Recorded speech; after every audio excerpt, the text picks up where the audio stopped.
Board of Directors of the Sacramento Metropolitan Fire District for June 13th, 2013. First order of business is to pledge the flag. If you would all rise, repeat after Mr. Wood. I pledge allegiance to the flag of the United States of America and to the republic for which it stands, one nation, under God, indivisible, with liberty and justice for all.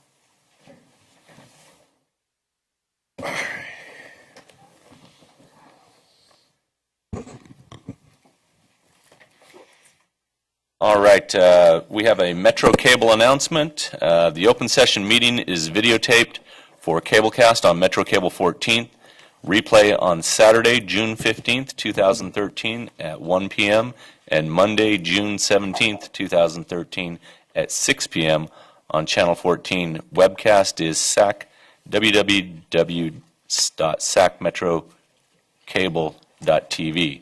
And the open session meetings are also available for viewing on the district website at www.metrofire.ca.gov.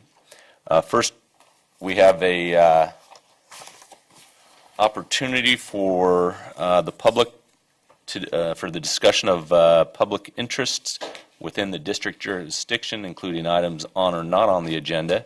I have three speakers that have asked to have time at the podium, and the first will be Wayne Crowder.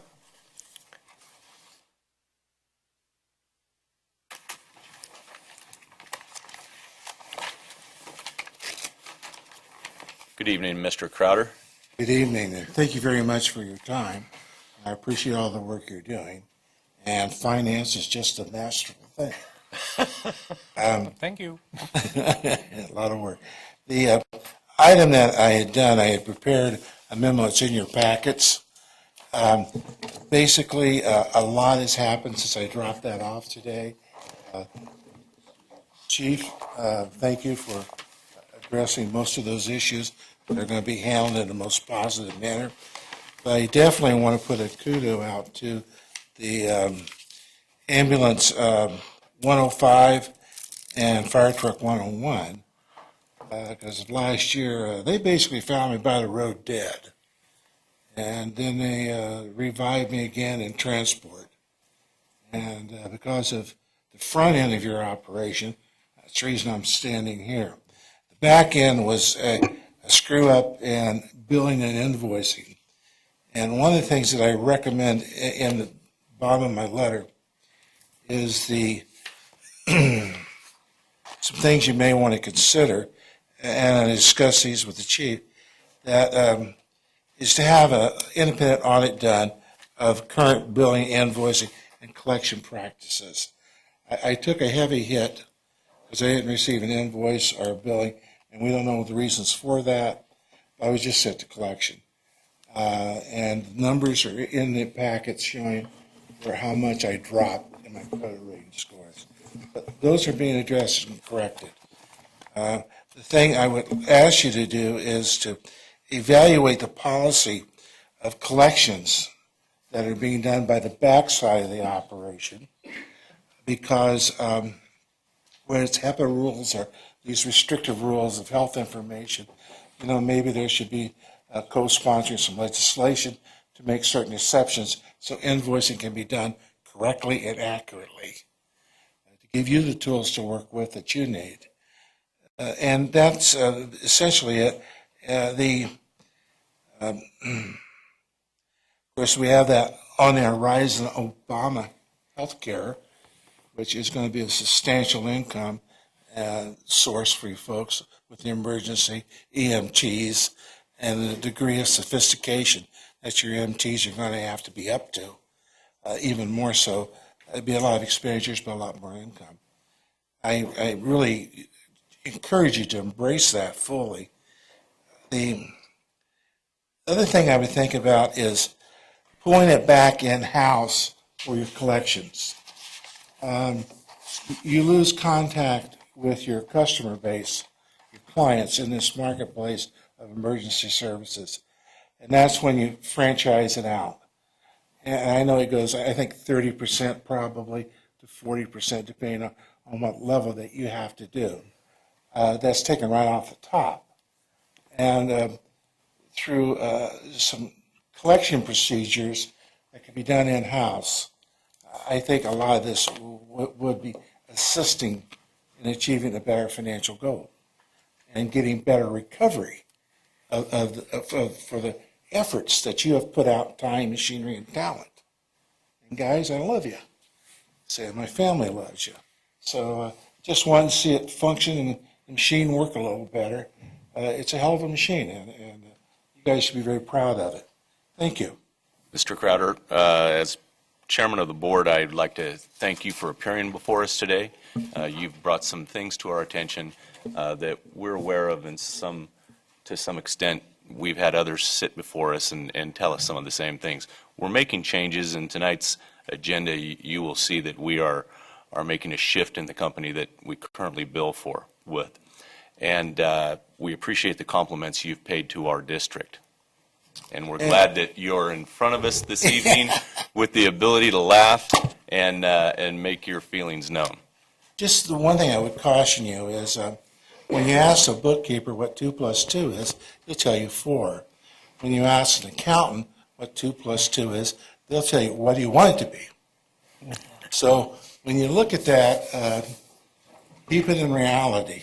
Thank you. Thank you. Thank you again. Mr. President, if I could just make one comment, clarification on the issue.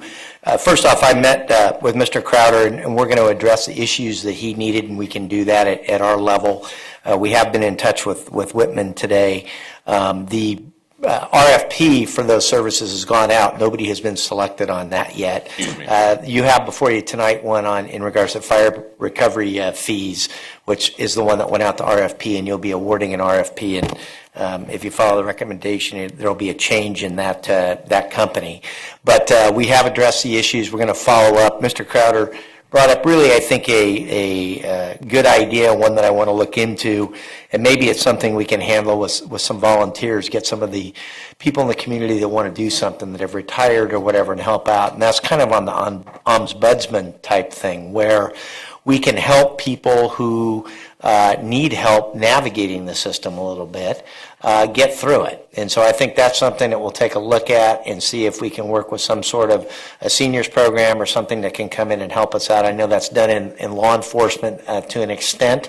And in this complicated world of healthcare and billing, that's something that maybe we could have done on a volunteer basis that would reach out to people when they have these questions and follow through. I absolutely encourage you in that very heartily. Thank you again. Thank you. Thank you, Mr. Crowder. Yes. We have next speaker is Elias Jabali. For allowing me to speak. Certainly. I own and operate a couple businesses in the North Highlands area, and we got surprised with this fire inspection this year. And my main concern is the billing. First, it's a laundromat off of Elkhorn, and I was offered a self-inspection or a fire department inspection. So we selected the self-inspection because it's at a cheaper rate, $110, I think it was. I'm a little confused on the fee. I don't know, what services did we get to pay that fee? Doing the inspection myself, number one. Number two, the gas station I own on Watt Avenue, we had Amy come and inspect, and I received 3 different bills for the same inspection. I'm the only owner, 1 business license, 1 permit to operate. I'd like an explanation why 3 different bills totaling $728 for approximately 15 minutes of inspection. Okay. Chief, do you have any? Yeah, on the first one, on the self-inspection program, when we came up with the reduced fee to try to make it less onerous on the business owners to allow them to do a self-inspection, probably the misnomer on that is that you do your inspection and that's the end of it. We never touch that inspection again, and that's not the case.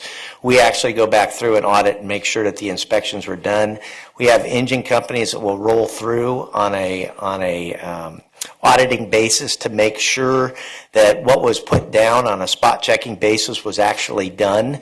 And then if it isn't, we're not there to penalize the owner. If they missed something or it's not there, it's just to say, hey, you need to fix that. And so on that, there is staff time that goes with that. Once you send that in, it's not the end of it being touched and worked on, and that goes to pay for the overall direct and indirect costs. And we have that done by NBS, which comes in and analyzes all our costs, direct and indirect. We have to do that as a governmental agency, bring a third party in, and then charge. And I can tell you that the amount of fees that would have been charged when they originally said what the maximum was, even I fell out of my chair and said, no, that's not going to be acceptable to the business community. So on that issue, that's why we went to a self-inspection program 2 out of 3 years and only touched it physically. But the reason there is a charge for that is we do follow up on those when they come in to ensure that we have spot auditing, and our inspectors touch that and take a look at what happens on that form. On the gas station, I'm going to assume, and I have the fire marshal here that can talk to you, and I'll have him meet with you in the back, that it has to do with hazardous materials permitting. And that's why there's different fees for that. But I am not the technical expert to address that issue. What I can say is that with any new program, we've had bumps in the road. You will see a change in billing companies tonight, and there's changes in the way we're doing business for next fiscal year because we've heard the community and the business community specifically on some of the complaints that have come through, and we want to address those issues. So from the technical aspect, I'll have Chief Iverson talk to you in the back, and then if you're not satisfied with that, please feel free to contact me personally, and I'd be happy to sit down and meet with you. I've done that with a handful of people that have come forward with those questions. It's just a surprising fact with that, such a huge bill.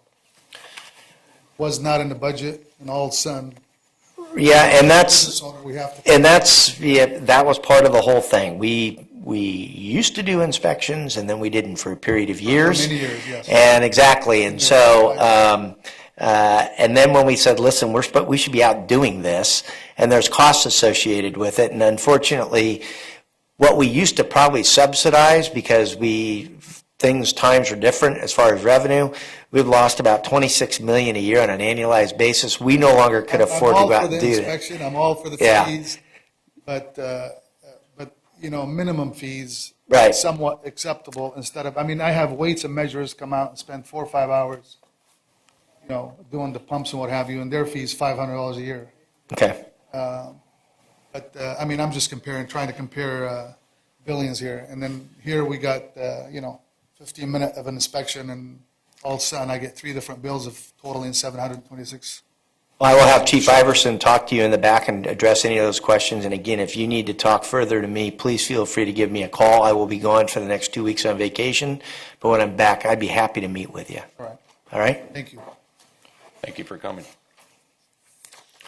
We have a third speaker, Mr. Tony P. Guerrero. Thank you for having me tonight. Yes, Mr. Guerrero. I'm Tony Guerrero. I have a business in North Highlands on 32nd and Elkhorn. I'm a roofing company, mainly a hot tar company, so fire is a big concern of mine. But when I got the bill and the inspection, this is about the 4th or 5th time that the fire department has rolled up on our business unannounced. This was announced kind of because I called to find out about the self-inspection fee, and I chose to have you guys come out because I'd rather have a human being than have me make a mistake and not do something. So I had the boys come out, but I've never had a bill for it. I knew that this was coming because we did get the option to self-inspect, but again, we chose not to. But my question with the fee is, how do you guys come up with $182? And where does it come? Can we get some kind of a fee schedule of the breakdown of where this goes? And then the other thing is, I noticed that you're using a third-party billing company. Who are they? What are they? And they're already calling me, asking me if I got my bill.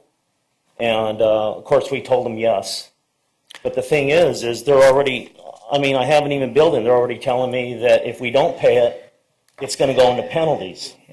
Well, let me assure you of this, as you're standing there tonight, I'll take care of that because they work for us. So let me alleviate your concern on that. In regards to the issue of how we come up with the fees, we hired a company called NBS that does indirect and direct cost analysis for cost recovery. We are not allowed to make money from the public. All we can do is recover our costs. And they come up with what the hourly fee is for a company to go out and do that inspection and then a fraction thereof. And that's how we put the fee schedule together. And that's to meet the contents of the legal law that we have to do so that we're not price gouging or making a profit. And I would be happy and offer the same if you want to meet with Chief Iverson or if you want to meet with me when I get back, I'd be happy to do that and provide you the cost analysis data material that we did so that you can see that we actually did our due diligence and went through in a transparent manner to come up with those fees. And last but not least, in regards to the Fire Recovery USA company, there was a bid put back out on that. We have had some challenges in this first year. We have heard them loud and clear, and you will see the Board of Directors will be voting on that tonight on a new billing company. I think won the bid this time, and that will, I think, alleviate a lot of the concerns of what you're addressing there. Okay, so I'd be happy to meet with you, and I'm sorry for any troubles that you guys have had on that, and I appreciate you electing to come out and have us look at your property. I will say this is about the spirit of the law, so if you do a self-inspection program and we come out and spot audit it and there's some mistakes, we're there for the spirit of the law just to educate and get those things corrected. It's not about coming back out and going, listen, we want to ding you for more money. I have to say that the guys that came out were very kind, very cooperative, gave us a lot of good pointers. And like I said, this is about the fourth or fifth time they've come out on my property. Just this year? I've been very happy with them. Just this year? No. Okay. In the period of 10 or 12 years that I've been at the location. Okay. And, again, we've never been billed for that service before. Right. And, we had 3 guys in a fire truck come out. So, I mean, no big deal. I knew I wasn't getting charged for all 3 of them. Right. So, the other question I have is, I'm a small business. Do these inspections apply to the Walmarts, the Targets, the Rite Aids, They are not. TJ Maxx's, all the big chain stores? They are not allowed to do self-inspection. They actually pay a lot more money, and they have an inspector that goes out. Okay. Absolutely. Absolutely. Okay. I just want to make sure that the Lowe's and the Home Depots and all the big boys are getting the same treatment. Absolutely. Probably for a lot higher dollar level, if I'm not mistaken, and a lot more extensive and permitted processes.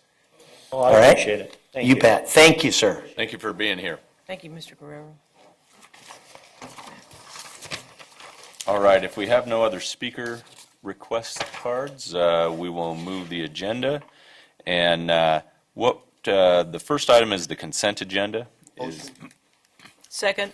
We've got a motion by Director Clark and a second by Director Jones for approval of the consent agenda. Madam Clerk, will you please call the roll? Directors Monk. Wood. Aye. Scheidegger. Abstain? Gould. Aye. Barzali. Aye. Clark. Jones. Aye. Kelly. Aye. Pearson absent. Motion passes. All right, what we will do is bypass action for the moment and go to our presentation item. First item is the Firefighters Burn Institute, and then what we will do is proceed to closed session. Mr. Doucette, would you like to come forward, please? Thank you.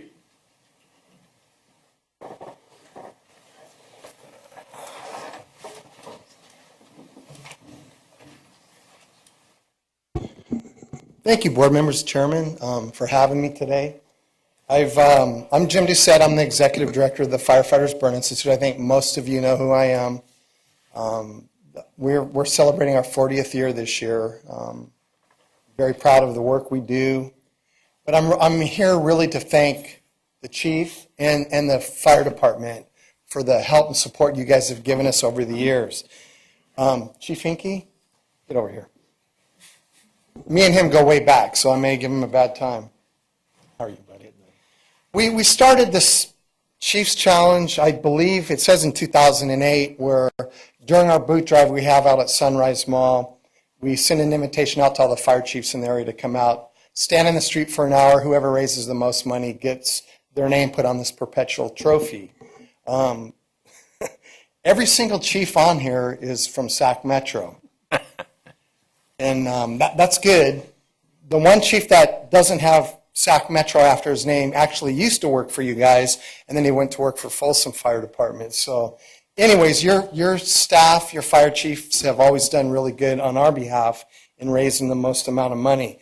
This year, I believe Chief Hinkey raised over $2,200. This is the work he did in the street, and I think he coerced a few people to make donations to him. But he outraised everybody else. I'm here to thank him. He's going to display this, I hope, in your office or in your lobby or whatever. There's also 2 plaques, and I'm not going to read them. One of them is for the department, thanking everybody for the support they give us in this boot drive. And then one is a plaque to Chief Hinkey, announcing that he won this Chiefs Challenge. But I also want to thank everybody up here at this board level and then all of your employees. The boot drives that we do account for probably about 60% of our budget, at least. We're up to about 60 boot drives now that are spread throughout northern Central California, all the way to the Oregon border, Nevada, and to the coast.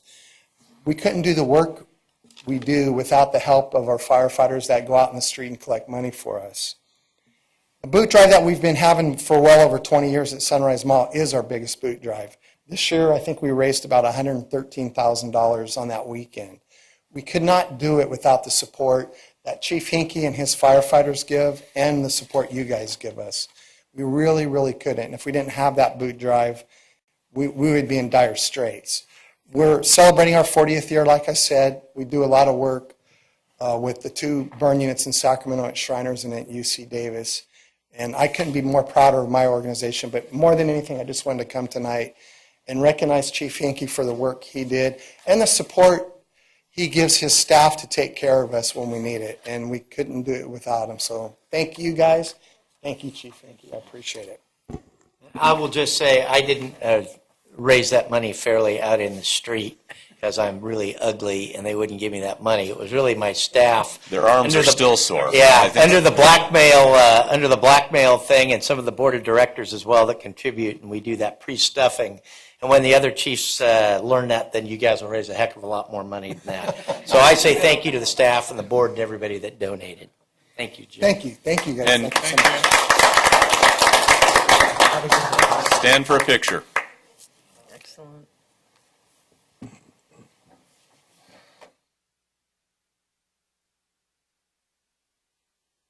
And Mr. Doucette, I was in a construction materials store up in Eureka, California, Friday of last week.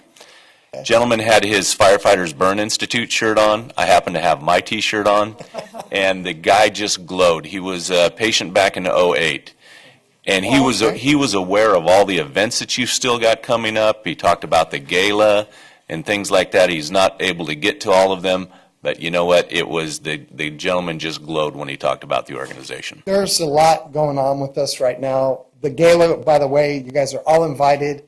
It's a week from Saturday. It's at Shriners. I don't know if any of you, Chief Hinkey was there last year. I'm sure he's not going to be this year because he's going to be gone, but hopefully one of your deputies or something shows I'm up. hoping everybody will be there. The gala is a real fun event, and I think several board of directors are there, Director Scheidegger, Director Gould. This year's going to be bigger and better. Right. Yeah, last year they were having to pound the stakes in to keep those monster tents from flying away, but it was a lot of fun. But there's a lot that's going on with us. We're doing, we've turned the corner because our funds were down, obviously because of the economy, like everybody, especially every other charity. But we're doing better. We have the help and support of our firefighters. And today, I had the pleasure of going out to the new Farrell's Ice Cream Parlor. And they've been talking with me for, God, almost a year now. And every store that they open, they designate a charity in their community, and it's going to be us. As you guys are probably well aware, if that tragedy never would have happened, we wouldn't be here, and we wouldn't have the level of burn care we have in Sacramento now. So things are looking good for us, and continue helping us and supporting us in any way you can, because we do good work, and your firefighters do good work too. So Thank you. Thank you. Good to see you, Jim. All right. Yeah, thank If you. everybody is ready, we'll proceed to closed session. Okay, do we need? Oh, my gosh.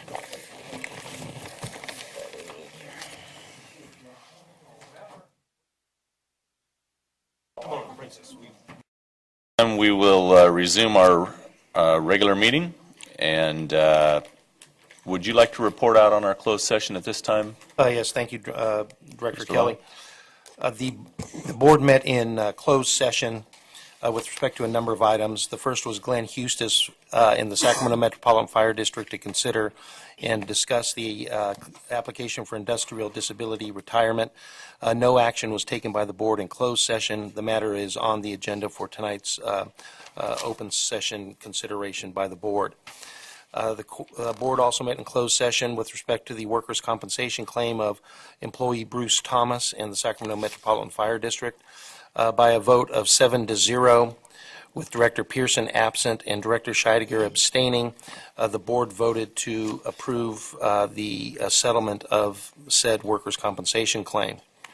The board also considered 5 separate Government Code Section 910 claims for injuries and property damages. With respect to the claim of Ernest Ajay versus Sacramento Metropolitan Fire District, by a vote of 8-0 with Director Pearson absent, the board voted to reject that claim. With respect to the claim of Linda Ajay versus Sacramento Metropolitan Fire District, by a vote of 8-0 with Director Pearson absent, the board voted to reject that claim. With respect to the government tort claim of Joel Ajay versus Sacramento Metropolitan Fire District, the board voted 8-0 with Director Pearson absent to reject that claim. With respect to the Government Code Section 910 claim of Mark Ajay versus Sacramento Metropolitan Fire District, the board voted 8-0 with Director Pearson absent to reject that claim. Finally, with respect to the claim of the 910 claim of Monique Labato versus Sacramento Metropolitan Fire District, the board voted 8-0 with Director Pearson absent to reject that claim. The board also met in this closed session for conference with legal counsel involving potential litigation involving the potential civil lawsuit arising out of an incident that occurred in August of 2011 in the city of Lincoln. By a vote of 8-0 with Director Pearson absent, the board voted to designate the city of Lincoln as the agency to file a civil action to seek cost recovery of allowable statutory costs incurred by Sacramento Metropolitan Fire District arising out of that incident. Thank you. Mr. Labra, on the issue of Captain Bruce Thomas, I believe you indicated, or I believe you failed to indicate that Director Scheidegger had asked to be abstained from that vote. Yeah, Director Orzali? Orzali, not me. Or Director Orzali, excuse me. We're always confused along with All other right. movie Yeah, I stars. agree, and the record will stand corrected. Thank you. All right, then. Weightlifters. Moving on to our action items. The first item of the evening is Chief Wells. It is the disclosure of a material expenditure on commercial insurance.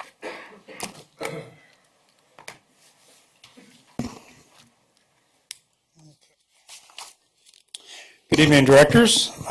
Deputy Chief Mark Wells of Administration. Tonight I have with me Mr. Pete Keller from Wells Fargo, who is our insurance broker, for the technical expertise for your questions as they occur. Tonight, the first item we're going to talk about is the commercial insurance.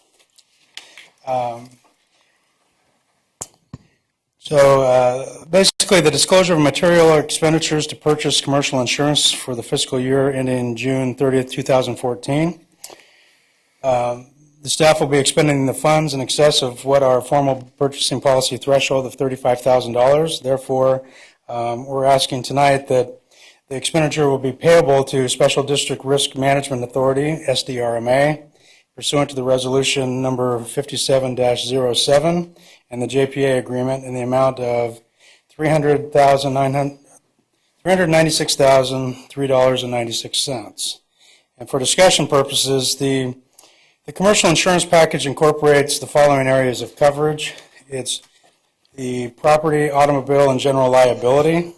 General liability is all-encompassing, which provides risk in several areas, including employment practices, employment benefits, and management liability. Several carriers were contacted during our marketing with responses from 5 firms, and there's a table associated with your staff report. There was actually two bids that were received out of the 5. SDRMA, which is a JPA pool for that amount that we did before, $396,003.96. And then ESIP, which is $470,841. VFIS declined to bid, Fireman's Fund did not bid, and Philadelphia did not bid. SDRMA was the lowest, most responsive responsible carrier, and it's the recommendation of Wells Fargo Insurance Services to carry the district's commercial needs with SDRMA. Fiscal impact of this will be $396,003.96. Any questions by board members? No, sir. Director Wood. Chief, the recommendation has in notes that it doesn't include the broker fees. What's the estimate for that? The broker fees, and we'll discuss that later, is $40,000 annually That's for all of our policies together Thank you. and other services that he provides during the year. Wells Fargo Insurance Services. Yes. It's on And our I'd also like to note for the record, this was actually $31,074.92 less than it was last year for the same coverage. Okay. There it is. Is there a motion by the group? So move. Second. We have a motion by Director Gould and a second by Director Monk. Board Clerk, will you please call the roll? Director Monk. Aye. Wood. Aye. Scheidegger. Aye. Gould. Aye. Barzali. Aye. Clark. Aye. Jones. Aye. Kelly. Aye. Pearson absent. Motion passes. Chief Wells, would you like to stay up there while we talk about aviation liability insurance? Yes, thank you for having me. Again, we'll be discussing this evening the aviation insurance. The staff will be expending the funds in excess of our formal purchase policy of $35,000. And this expenditure will be payable to the ACE Westchester Fire Insurance Company in the amount of $79,527. Aviation liability coverage is required coverage for the 2 helicopters with $1.5 million hull valuation and $10 million bodily injury and property damage. Insurance requested includes any pilot approved by Metro Fire's chief pilot or designee and covers all uses in connection with the operations of the SAC Metro Fire, including mutual aid agreements. Several carriers were contacted during the marketing with responses from 5 firms. The table associated with your staff report shows that ACE was at $79,527, and they are also our incumbent bidder. W. Brown and Associate was $215,000. Star Aviation was $110,694. QBE declined to bid, and Global Aerospace declined to bid. ACE Westchester is the lowest and most responsible carrier, and is recommended by Wells Fargo for the district's aviation liability needs. And this is in our current budget. One other note, it was $2,400 less than it was last year. Okay. Good. Director Scheidegger. I'm just curious, Chief. It looks like there's a pretty significant difference between the bids. Is there a reason for that? I mean, is the coverage the same, comparable? What? Yeah, that's wild. Yes, sir. The coverage is the same. What is happening and what is in our favor is that a number of years ago, ACE was our only carrier when we first acquired the helicopters, if you remember that. And what has happened is the experience is for our district, it's better than the national average of losing helicopters of this age. And so we're a benefit of that. And plus our pilots, we still have the videotape of our one pilot that we have was hovering over a rescue. So. Well, thank you for your answer, and I think it's important for the public to know that. It's a real kudo to our operation. All right. So move. Second. Motion by Director Gould, second by Director Scheidegger. The other Director Scheidegger. You? Roll call. Thank you. Director Monk. Aye. Wood. Aye. Scheidegger. Aye. Gould. Barzali. Aye. Clark. Aye. Jones. Aye. Kelly. Aye. Pearson absent, motion passes. All right then, and Chief Wells, if you would please, we have disclosure of material expenditure, excess workers' compensation insurance. Yes, this is also, it's the purchase of excess workers' comp insurance through the fiscal year ending June 30th, 2013. And the staff will be expending funds in excess of our policy of $35,000. The expenditure will be payable to the Safety National Casualty Corporation in the amount not to exceed $348,108. This type of coverage provides the district additional insurance coverage in the event of a catastrophic workers' comp loss that could occur in excess of our self-insured retention. That's basically the deductible for that. The quotes of self-insured retentions of 2.5 and 300 million, or 3 million per occurrence were selected, which was consistent with the amounts we chose last year. Several carriers were contacted, and we got 6 responses back. And those responses were for Safety National, which had a $3 million statutory retention limit, and that cost of $348,108. New York Marine in general had the self-insured retention limit of $2.5 million to $50 million. The annual cost of that was $210,000 to $250,000, and we'll discuss the differences of that in a second. Star Insurance Company had $1.7 million first 12 months and $700,000 second 12 months. $350,000 the third 12 months, and every year thereafter. And then we had no bidding from Arch Insurance, no bidding from Midwest Employer Casualty, and none from ACE USA. So the Safety National Casualty Corporation with the self-insured retention limit of $3 million was chosen as the lowest, most responsible carrier, and is the recommendation of Wells Fargo Services. This is based on our loss history of no single workers' compensation claim has ever exceeded $1 million, so a higher self-insured retention of $3 million was chosen to keep the cost of our insurance down.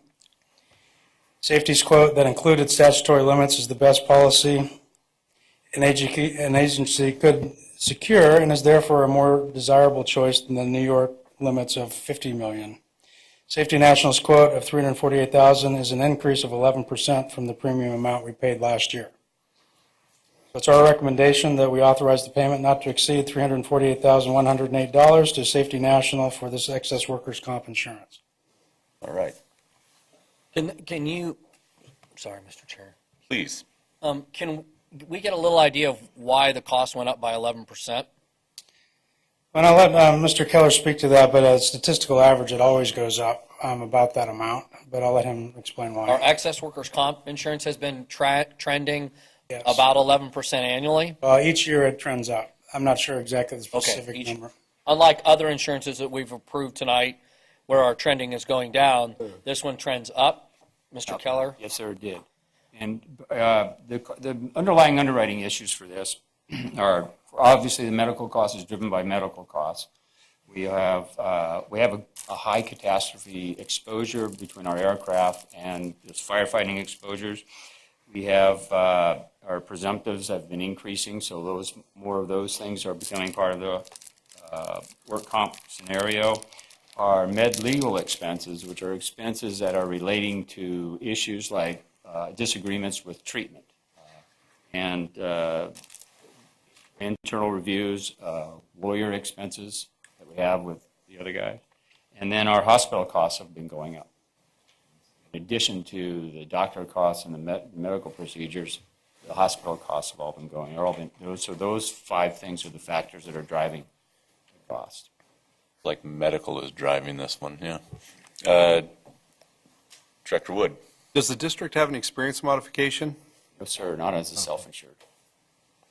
Any other questions by directors? A motion would be in order. So moved. Second. Motion by Director Gould, second by Director Clark. Board, please call the roll. Director Monk. Aye. Wood. Aye. Scheidegger. Aye. Gould. Aye. Barzali. Aye. Clark. Aye. Jones. Aye. Kelly. Aye. Pearson absent. Motion passes. And now we talk about broker fees. Okay. The last one is the insurance broker fees for Wells Fargo. As stated before, the disclosure of material expenditures for this will exceed our budget or our purchasing requirements. So, and this will go through June 30th of 2014. Basically, the expenditure will be payable to Wells Fargo Insurance Services in the amount of $40,000 for insurance broker services. And those include for us risk management, marketing, day-to-day counsel or consulting on service of insurance, claims services, and risk engineering services. And Wells Fargo Insurance brokers the district's commercial insurance package in totality. So we're recommending tonight that it'd be $40,000. And one thing that I would like to comment on is that's been the same that we've been paying over the course of this for at least the last 5 or 6 years. And so we appreciate that consideration from Wells Fargo and Mr. Keller. So it's my recommendation tonight to authorize the payment of $40,000 to Wells Fargo Insurance Services for insurance brokerage services. So moved. Second. We've got a motion by Director Scheidegger, second by Director Monk. Board Clerk, will you please call the roll? Director Monk. Aye. Wood. Aye. Scheidegger. Aye. Gould. Aye. Barzali. Aye. Clark. Aye. Jones. Aye. Kelly. Aye. Pearson absent. Motion passes. Thank you, Mr. Keller. Thank you, Chief Clark, or Chief Wells, and Mr. What's your name? Whoever. Yeah, somebody. Scheidegger. Or Zali. Scheidegger, Clark, Simbom. Next item on the agenda is a bid award for traffic signal installation at the Zinfandel Training Center. Chief. Hi. Christopher Holbrook, Deputy Chief of Operations. I apologize. Chief Cockrum is out on an ongoing investigation right now. He has a bid award board recommendation in front of you tonight. It is for the Zinfandel Training Facility, the entrance to that facility in a contract with the JPA, Sacramento Metropolitan Fire, and the City of Rancho Cordova. We've agreed to install a traffic light at that facility to facilitate safety at that intersection. The unique characteristic of this particular bid award is that cost will be split 50% with the JPA. We did post this RFP on the website from the 26th of April through May 20th. It was also placed in the B on 2 individual days and emailed to the Builders Exchange. There were 2 responsive bidders for this project, and it has been budgeted for in the 12-13 budget, and is currently there today. Based upon the lowest bidder, Pacific Excavation, with a bid price of $220,209. Metro Fire would be on the hook for 50% of that, or $110,104.50. So the staff recommendation tonight is to award to the lowest responsive bidder, which was Pacific Excavation. Mr. Chair. Yes. Chief, do you know if this is a local company? Yes. Thank you, Chief. Thank you. Well, yes, it is. I know who they are. All right, then. So move. There is a motion and a motion by Director Gould, second by Director Monk. And I do have a question. You know these people? Yes, I do. Okay. They're both local. Okay. Yes, I do. Both of the bidders are local. All right. Thank you. Please call the roll. Director Monk. Aye. Wood. Aye. Scheidegger. Aye. Gould. Aye. Barzali. Aye. Clark. Aye. Jones. Aye. Kelly. Pearson Aye. absent. Motion passes. And one other question for you, Director Clark. Do you know that they possess the proper licensure? Absolutely. Okay. Thank you. They're a reputable company. All right. Excellent then.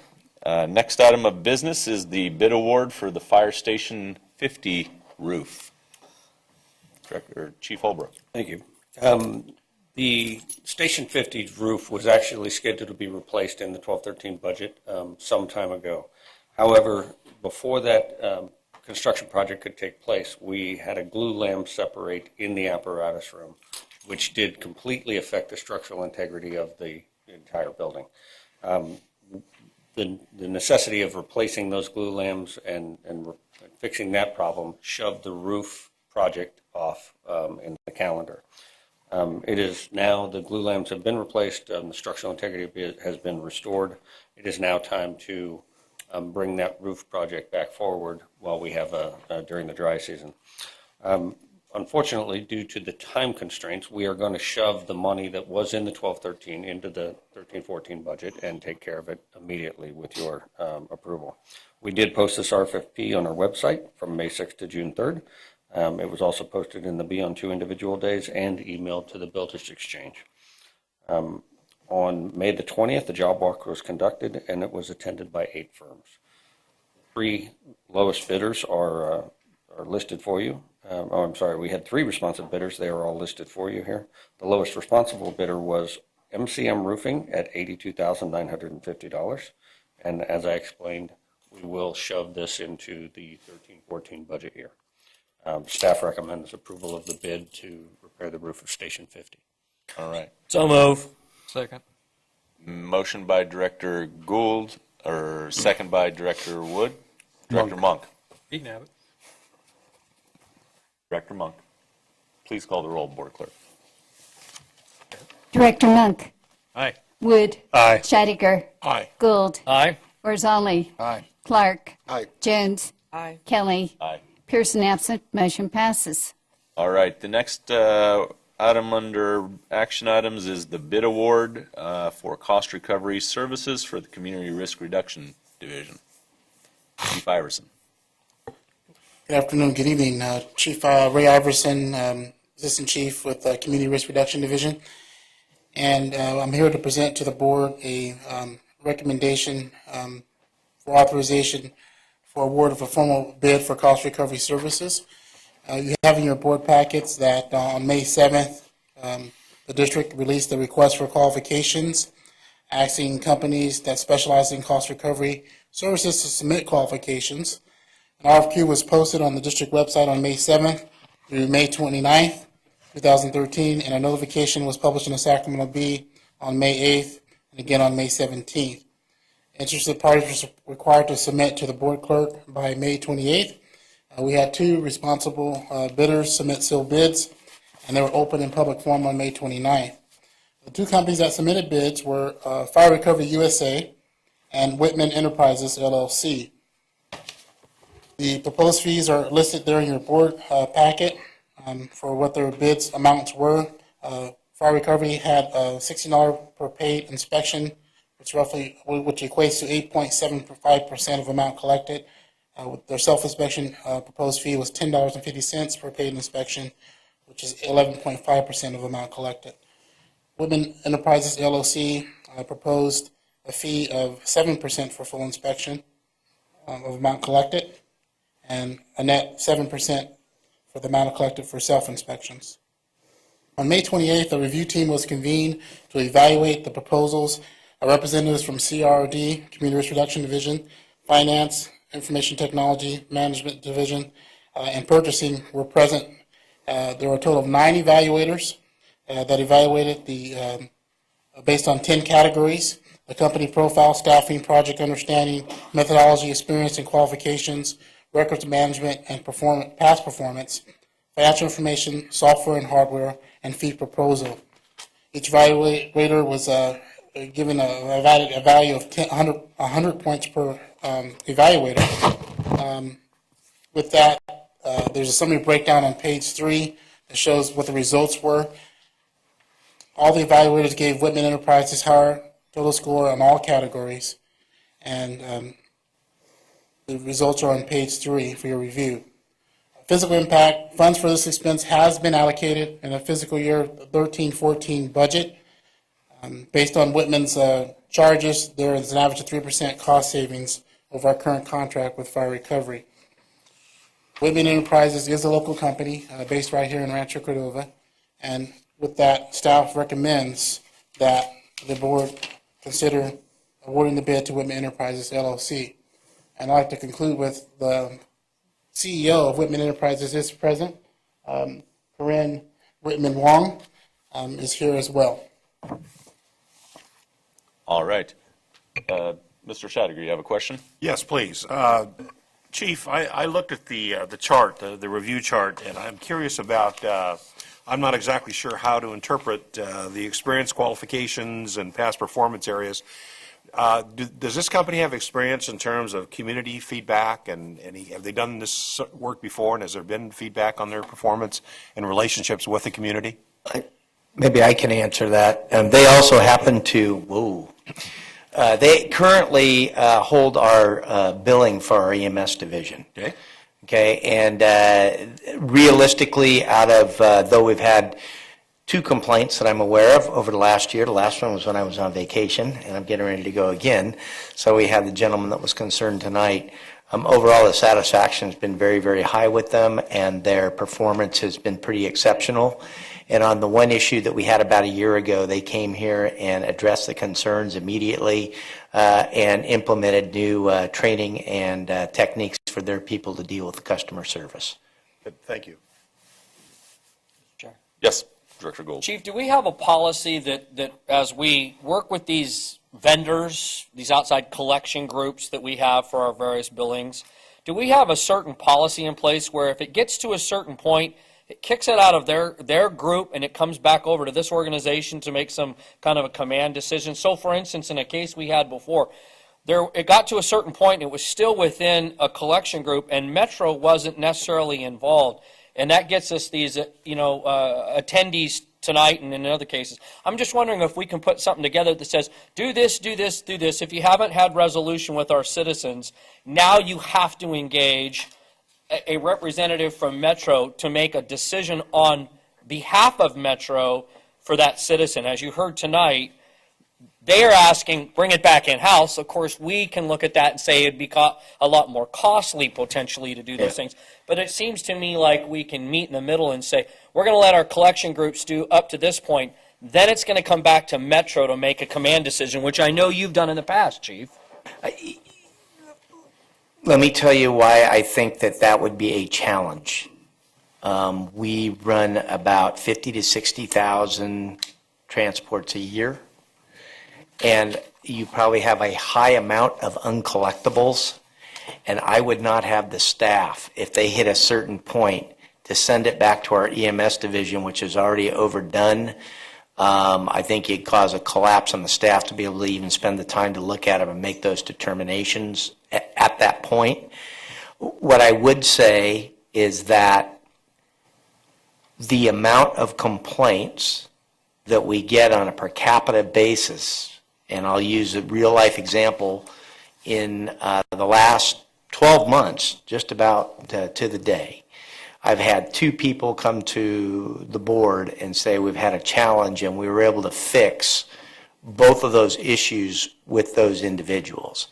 So I think it would be problematic, though I'd love to be able to do that because I just simply don't have the staff. And from a standpoint of bringing it in-house to do billing, we absolutely do not have the expertise to be able to do that. So it's one of those things that in frank speak, if the cost of doing business is there's going to be a couple bumps in the road and we just have to address them when they come up. I think to try to put a catch-all in there before it goes to collections, it would be nice to do, but I think it would be just a huge, huge challenge. Yeah, but and I feel where you're going on that. Right, and I wasn't proposing that everything that ends up potentially going to collections is then comes back into Metro's family. I'm suggesting potentially issues that aren't necessarily related to not paying the bill, because I recognize those are very high. It's when we have other issues unrelated to not paying the bill that Metro get in that mix a little earlier. Yeah, I think what happened in the case, for example, this evening, is that you had several medical insurance carriers that passed the buck. And that is difficult for us, and that's where I'm thinking of that ombudsman approach of having something on the website that says, because the gentleman, Mr. Crowder, that came tonight said, I read your website and all that about how we do the billing and that, and he goes, and it was confusing. And, his suggestion on perhaps us looking at some sort of ombudsman program where people could call and we could advertise that service to walk them through and have a volunteer that says, here's what you need to do. That's about, I think, the best that we can do with those people. I know that's probably not the desirable answer, but I think it's as honest as I can be. And in regards to the insurance end of it, I've dealt with that with my parents, with other people trying to deal with insurance companies, and they'll probably want to shoot me when I'm done with this, but they're not a friendly group to deal with, and they don't make it easy. And if they can point fingers and you're going here or there, I don't care if you're at the peak of your game at 30 or 40 years of age, or if you're up there in years and it's a senior that's trying to deal with it, that those things get tough, it's confusing to everybody. And so I think that's the issue that we're challenged with. And when I sat down and talked to Mr. Crowder, it started to become pretty clear to me that that's the type of stuff that was going on, is that people were talking past each other. He knew what he needed to do, but nobody was diving in there to help him. And I think the best thing we could do at this point is advertise on our website. If you have an issue, get a hold of us and try to put some sort of ombudsman volunteer type program together with some people that are retired that are willing to do that. I've been thinking about that. That would take the burden off of staff and take a look at doing something like that. And I'm supportive of this policy, of this proposal this evening, very much so, primarily because when this board was approached by a citizen who had a complaint, and we made the collection agency aware of it, there was a very progressive response from that organization, which told me that they take very seriously these things.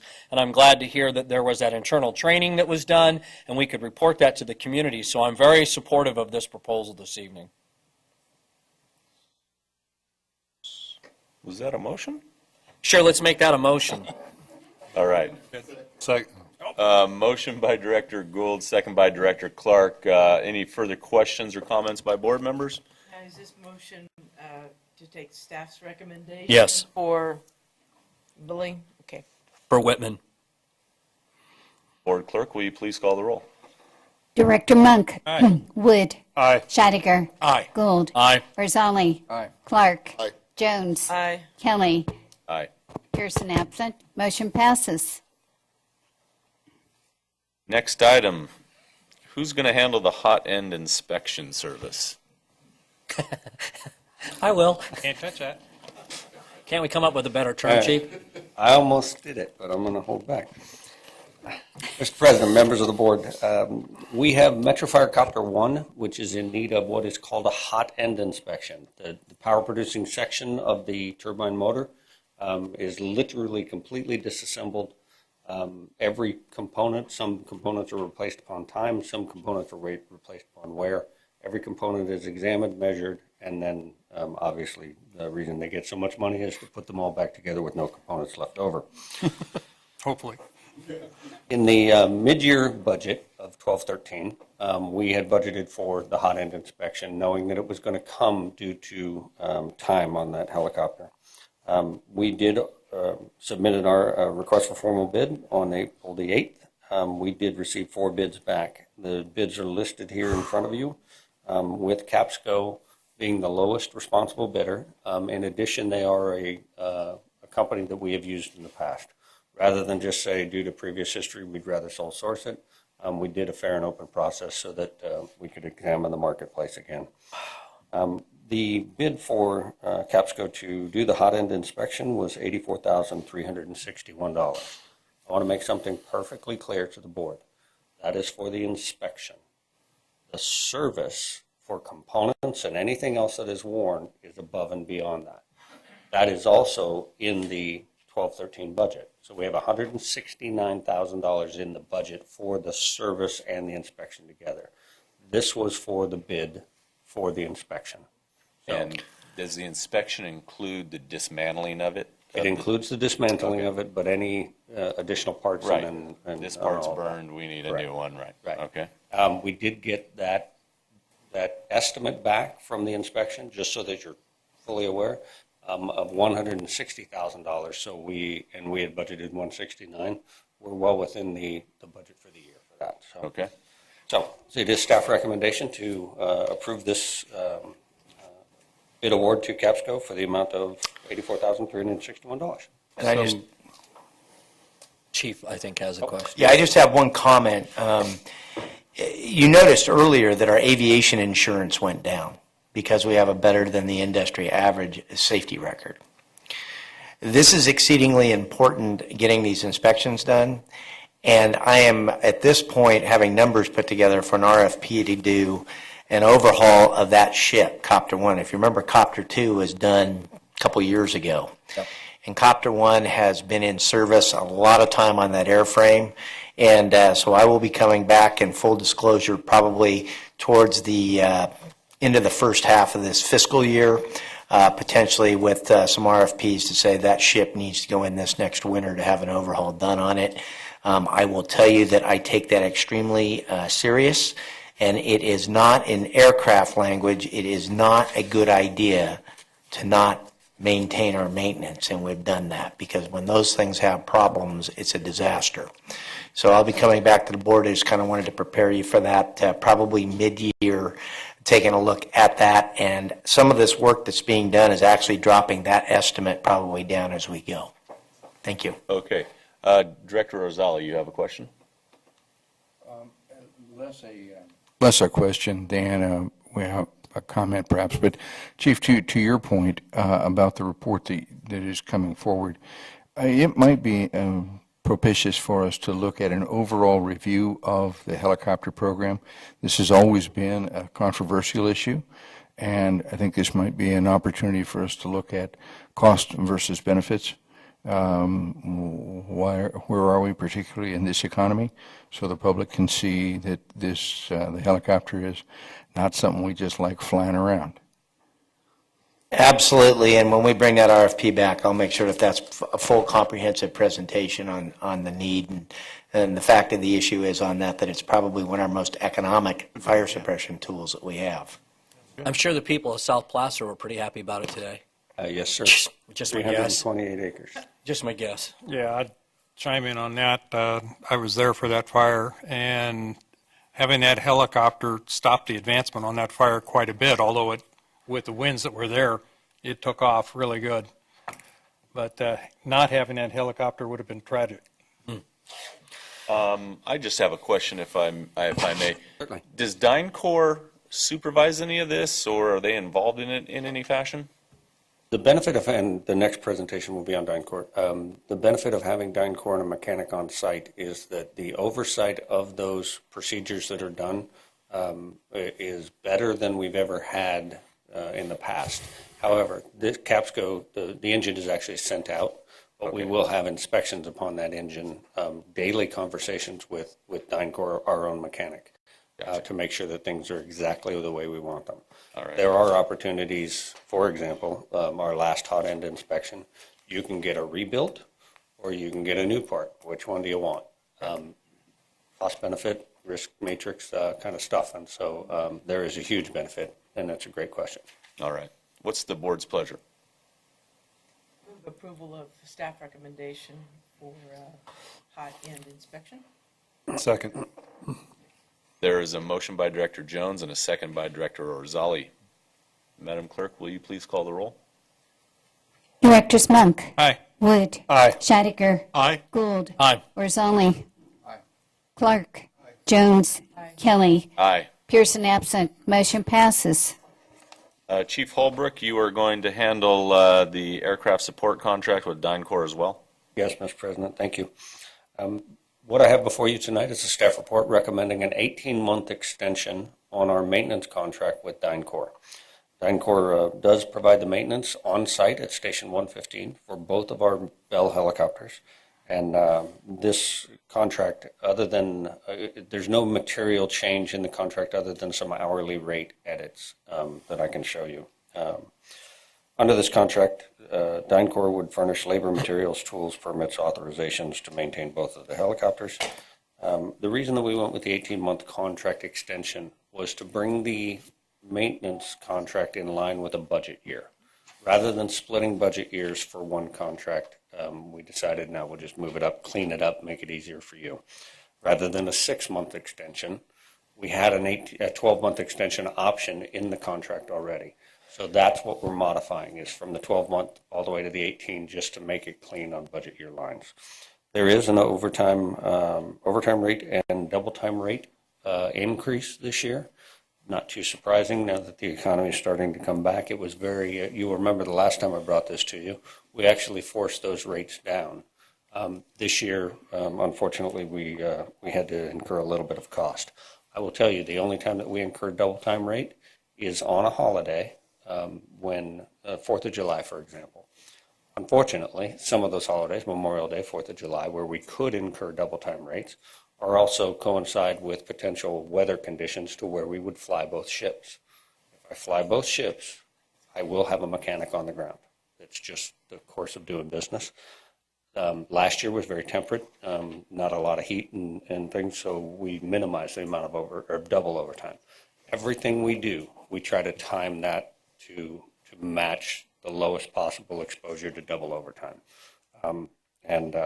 With that, the anticipated cost of this contract would be, over 18 months, would be $255,500, and it is staff recommendation to approve this contract modification.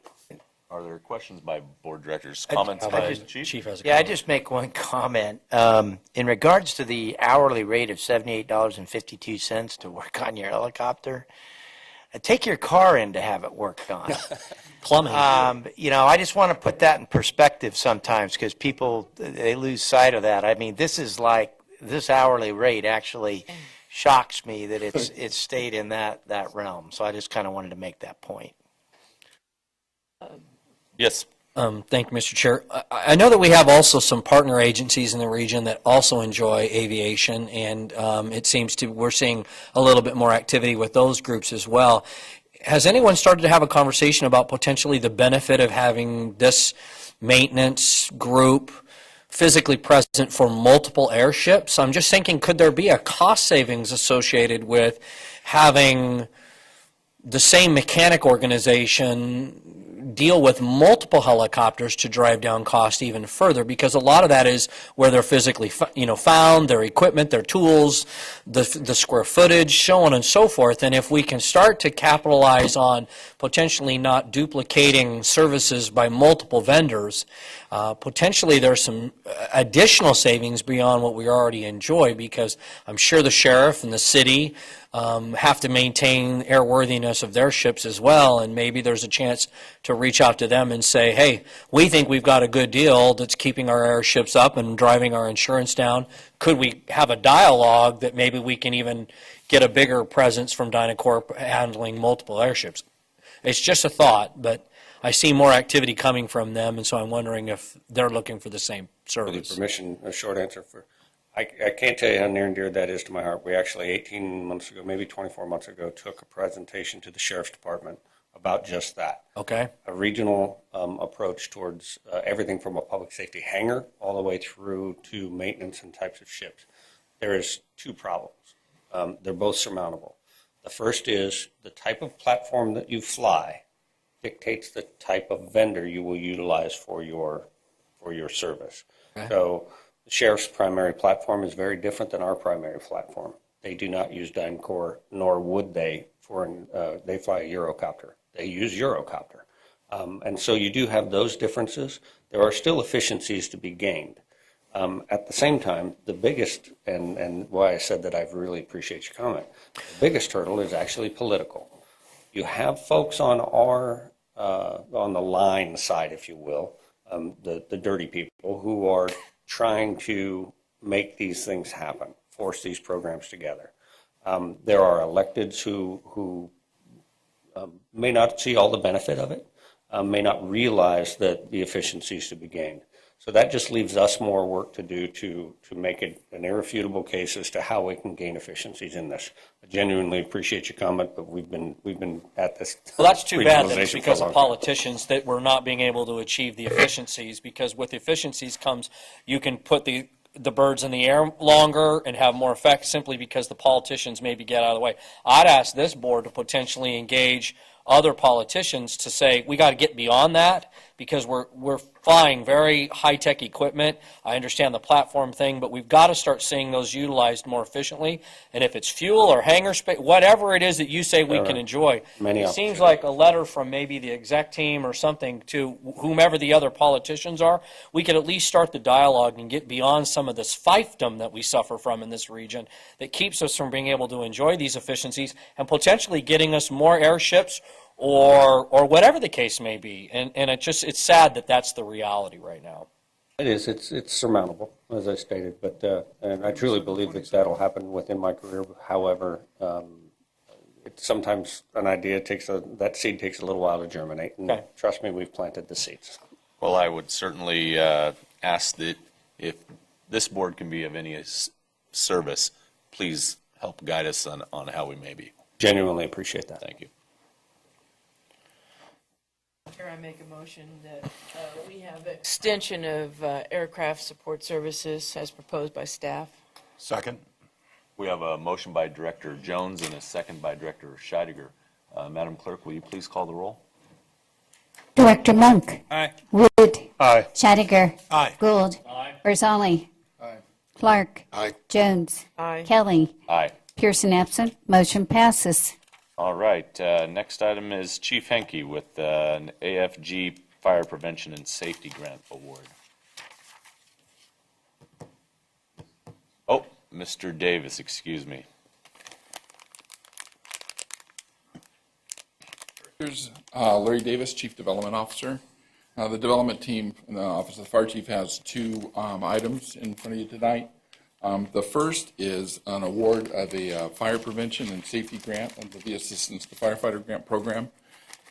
In January of this year, the grant unit put together an application, and when I say in January, that's when we submitted the application.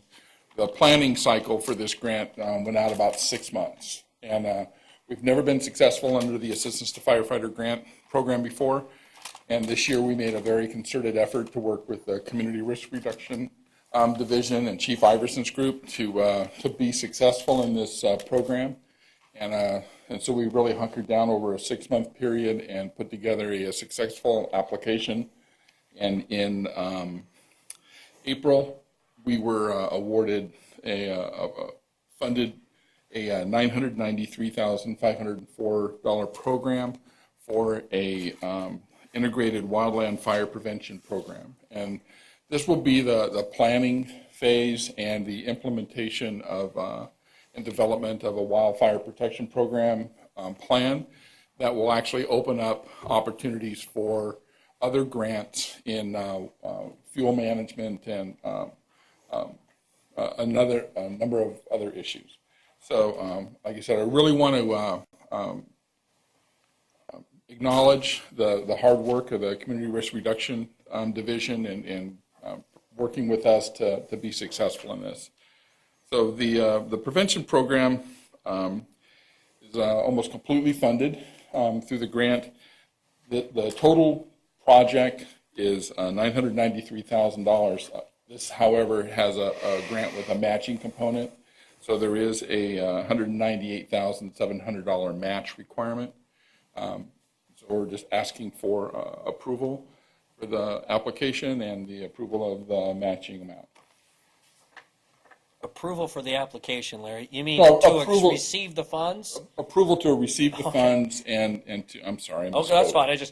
We're approving an application that you've already sent. That's No. Yeah. And I'll just note for the record that the funds, the matching funds are included in next year's grant, or the budget. So moved. Second. Motion by Director Scheidegger, second by Director Gould. Madam Clerk, will you please call the roll? Directors Monk. Aye. Wood. Aye. Scheidegger. Aye. Gould. Aye. Barzali. Aye. Clark. Aye. Jones. Aye. Kelly. Aye. Pearson absent. Motion passes. And Mr. Davis, you have the CMAR, the Construction Manager at Risk Agreement with Roebling Construction. Yes. And Mr. Chair, before we go there, can I just congratulate Mr. Davis and his team and the team from Community Risk Reduction? I think it's important that the community understand. We just received $800,000 to help reduce fires and all the issues related to that in this region, and that's tremendous. I mean, that's a large chunk of change that's going to go to reducing risk and helping make a better quality of life in this area. And that's just, it shouldn't just, we shouldn't, we're done, thanks, okay, 800 grand. I mean, that's a big chunk of change. And kudos to all of you for really focusing in and getting that. And I look forward to hearing a little bit more about what actually happens in that grant. Thank you very much, Mr. Chair. All right. On to your Very next much. item, please. Okay, the second item is approval of a construction manager at risk agreement with Roebling Construction Management Service for the development of USAR props at the Zinfandel site the training site on Zinfandel Avenue here in Rancho Cordova.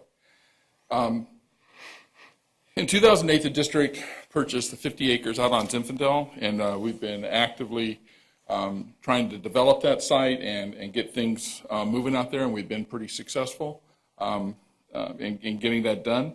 In March, the district executed a reimbursement agreement with the California Fire Rescue Training Authority for $1.3 million in funding for the first true phase of props for the training site out there.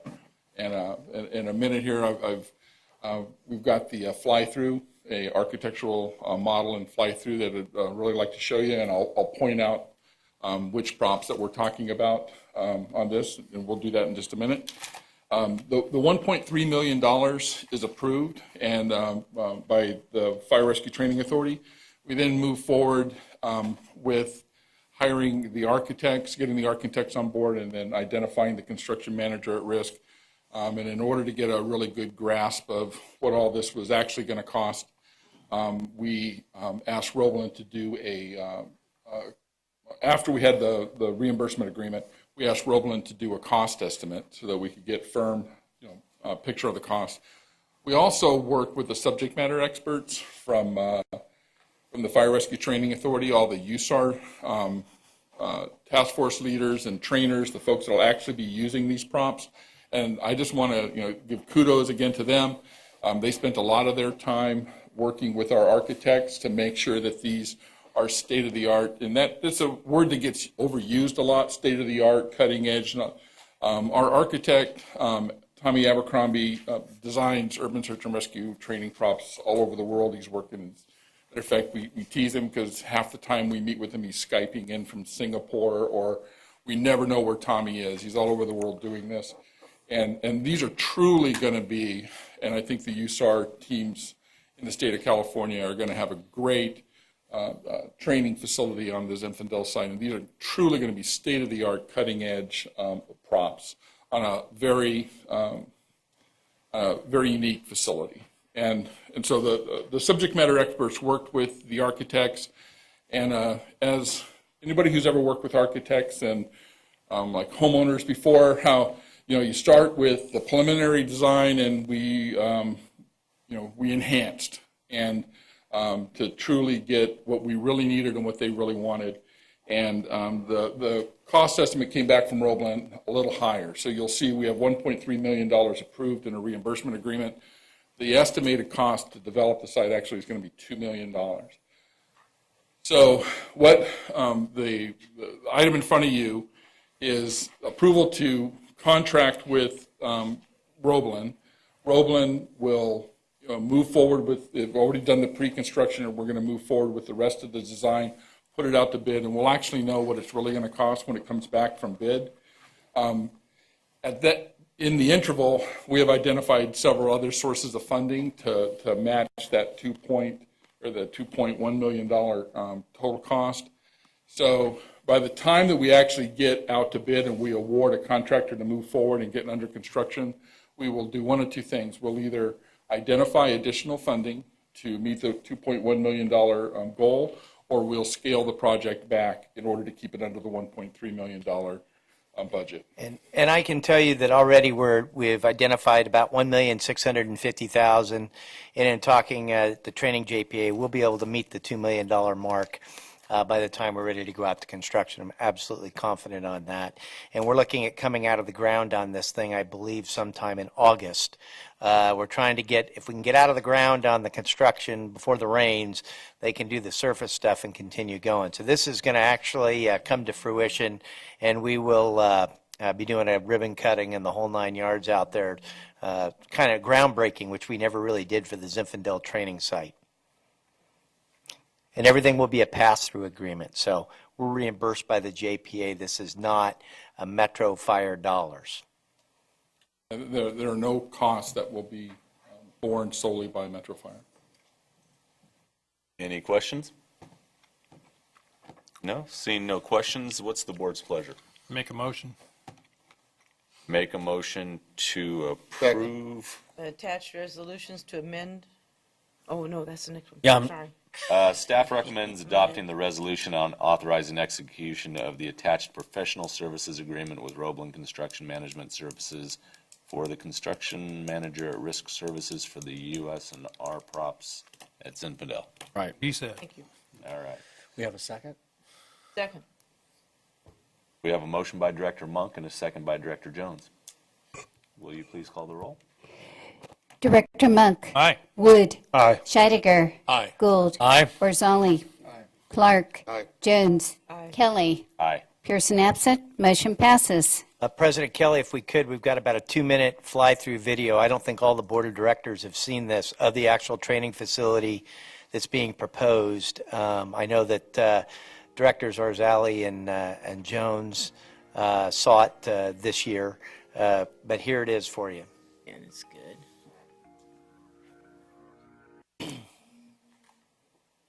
Go ahead and start. I just want to make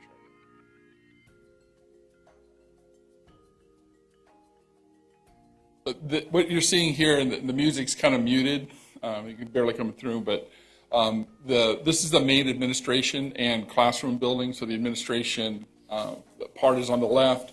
The classrooms are all on the right.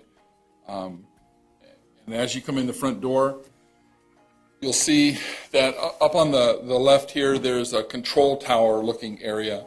All of the props that operate on the facility have the ability to be controlled. There's gas valves and fire props, flame props. The hydrants can be shut off. You know, all the problems that the firefighters could encounter in the field, and those can be controlled and you know, managed from this control tower. You can see in the distance there's smoke and fire coming out of and the whole place is burning. But this is a little neighborhood that you know, that can be used for training. This warehouse and classroom space is going to be ultimately going to be dedicated to USAR training. That's not in this funding. Okay, could you pause, Arthur, for a second? So on the left there was the trench prop. This collapse building here is one of the other. These are props that will be funded with this $2 million grant or reimbursement agreement. So go ahead and go. The gantry and the pads there are breaching and breaking pads for the USAR teams to practice their skills on. This tube looking is a confined space prop that where they practice those skills. These utility props are not included in this, and the industrial props are not included in this phase, nor is the tanker rack. But the 3-story collapse building in the back is funded in this $2 million. Mini Oklahoma City. It's pretty familiar looking. Got a discount on that? Damage. What you're looking at now is a gas main rupture prop and a light rail, overturned tanker truck, roof, training props, target hazard props, and a high-rise training prop, and we're coming up on the water, swift water rescue, flood water rescue training props. Got a spot to bring in the 727? But yeah. Yeah, that was my idea, to land like an aircraft carrier. And this project's estimated to come out at about $40 million to build it out. We have been working, Larry's been working very hard with Abercrombie, myself, Kim Zagaris from Cali MA, and we have presented a first level utility with PG&E, and we will be proceeding on in the next couple months with a business plan on that to continue those presentations, and we're looking for the complete funding. This would be a regional training facility for the entire state of California, and I'm pretty excited that it's actually going to come to fruition and really be built with the public-private partnership. So that just gives you the rundown of those that hadn't seen it on where we're headed. Thank you. Thank you. Thank you.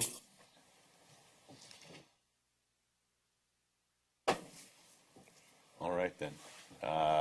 Next item of business would be Ms. McFarland. The mid-year budget amendment for the SAFER grant. Yes, good evening, Board. Rhonda McFarland, Chief Financial Officer. I have two items that have to do with amending our current 12-13 budget. And the first one has to do with, we talked about a grant tonight, another grant that we have had for a while. It ended, and our grant team was successful at extending it. The impact was $370,000, and this is the SAFER 10 grant.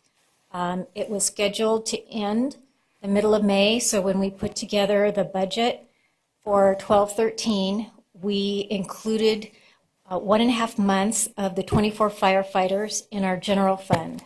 And so in order to make sure that we reflect this change for the extension, we need an amendment to both the general fund and the grant fund. And the primary reason is because the County of Sacramento will not pay the bills unless there is an adequate amount of funds authorized by our board. So moved. Second. I believe staff's recommendation was moved. There was a second, by Director Scheidegger and Director Gould. And will you please call the roll? Directors Monk. Aye. Wood. Aye. Scheidegger. Aye. Gould. Aye. Rosali. Aye. Clark. Aye. Jones. Aye. Kelly. Aye. Pearson absent. Motion passes. And then likewise for the resolution approving a budget amendment to the fiscal year 2012-13 mid-year budget for General Fund 212A for interfund loans. Yes, I will mention that both of these items were discussed by the Finance Committee today. And the second item has to do with our leased property fund. We set that fund up when we had some changes in operations, closing of certain firehouses, vacating the Hurley building and so forth, and also leasing out the first floor of our headquarters building. We separated the costs for all these buildings that are not involved in our operations and put them in this leased property fund with the task of, at this point, until we choose to liquidate. In the meantime, we are renting them out, and we separate everything into the fund. Initially, the cash flow was not sufficient because the buildings weren't all leased up. We've had a lot of success in getting tenants in those buildings, but prior to that, it was a negative cash flow, and there was some money advanced via a loan from our capital facilities fund. I recently learned that the state controller prefers that restricted funds, such as our development fees in the capital facilities fund, not be used for interfund loans unless they're paid off by year end. And so we are recommending at this point to have the capital facilities fund repaid, and the repayment is made via now extending those loans via the undesignated general fund monies. So we are no longer, it would still be a loan maintained, but it is not using restricted funds. And I will say in our proposed budget for 13-14 that we'll be talking about shortly, we anticipate in the upcoming year that there will be a repayment of $269,000. But at the present time, There were loans in 2 successive fiscal years totaling $521,708. And so we have several resolutions here, each one impacting a different fund. So we have our capital facilities fund, our general fund, and our leased property fund. All right. Are there any And questions? all of these are coming from the general fund reserves, undesignated? Yes. What's the, off the top of your head, what's the amount left in those funds now? We anticipate, even with this transfer, that we will have, after all of the monies are collected for the fiscal year 11-12, that we'll have a $12 million balance in the general fund. Well above our 5% minimum. And it sounds like the recommendation is to approve all the attached resolutions. Yes, that's Under one motion, which I make. One motion? Good. Second. We had a motion by Director Gould and a second by Director Monk. Board Clerk, will you please call the roll? Director Monk. Aye. Wood. Aye. Scheidegger. Aye. Gould. Aye. Barzali. Clark. Aye. Jones. Aye. Kelly. Aye. Pearson absent. Motion passes. Thank you very much. Thank you. All right. That was item 12 and 13. So that concludes our action items for this evening. One more. We have 14, sir. The resolution for Industrial industrial. disability retirement, Retirement. sir. Never take that one. Excuse me. I thought we handled that on our report out of closed session. I'm mistaken. All right. What's the board's pleasure with the resolution regarding the industrial retirement, industrial disability retirement for Mr. Eustis? I'll make the motion that we follow staff's recommendation. Chief Wells? You're on track already. Just the recommendation tonight was for to adopt the resolution finding firefighter Eustis has suffered a job-related injury, incapacitating him for the performances of his duties as a firefighter, and direct staff to continue working with firefighter Eustis through his industrial disability retirement process. Tonight we're looking for a adoption of the attached resolution. Mr. Chair, I'll second Director Monk's motion. All right. We have a motion by Director Monk and a second by Director Jones. Roll call. Director Monk. Aye. Wood. Aye. Scheidegger. Aye. Gould. Aye. Barzali. Clark. Aye. Jones. Aye. Kelly. Aye. Pearson absent. Motion passes. All right then. Thank you, Mr. Wells, or Chief Wells. Presentation items. Chief Henke, you have the proposed preliminary budget to present. Yes, President Kelly, Board of Directors, as the CFO gets up there and gets ready to start her presentation, I've asked her to do two things tonight for the board. First, I want her to bring you up to date on where we're at this current fiscal year. We updated the Finance Committee earlier. She's going to keep this very, very brief. It's about some corrections that we made that really put us in a more positive position for this current fiscal year. We'll actually be dipping into reserves less than what we originally had budgeted for. So I'm going to have her run through that. That'll set the basis for the presentation on the 13-14 budget that we will run through for you. And then we will bring this is for no action tonight, we will bring it back on the 27th for formal adoption of the preliminary budget moving forward. So with that, I'd like to turn over the first part of this to Rhonda McFarland, CFO. Thank you, Chief Hinkie. Thank you. We do have a presentation, if you could put it on the screen.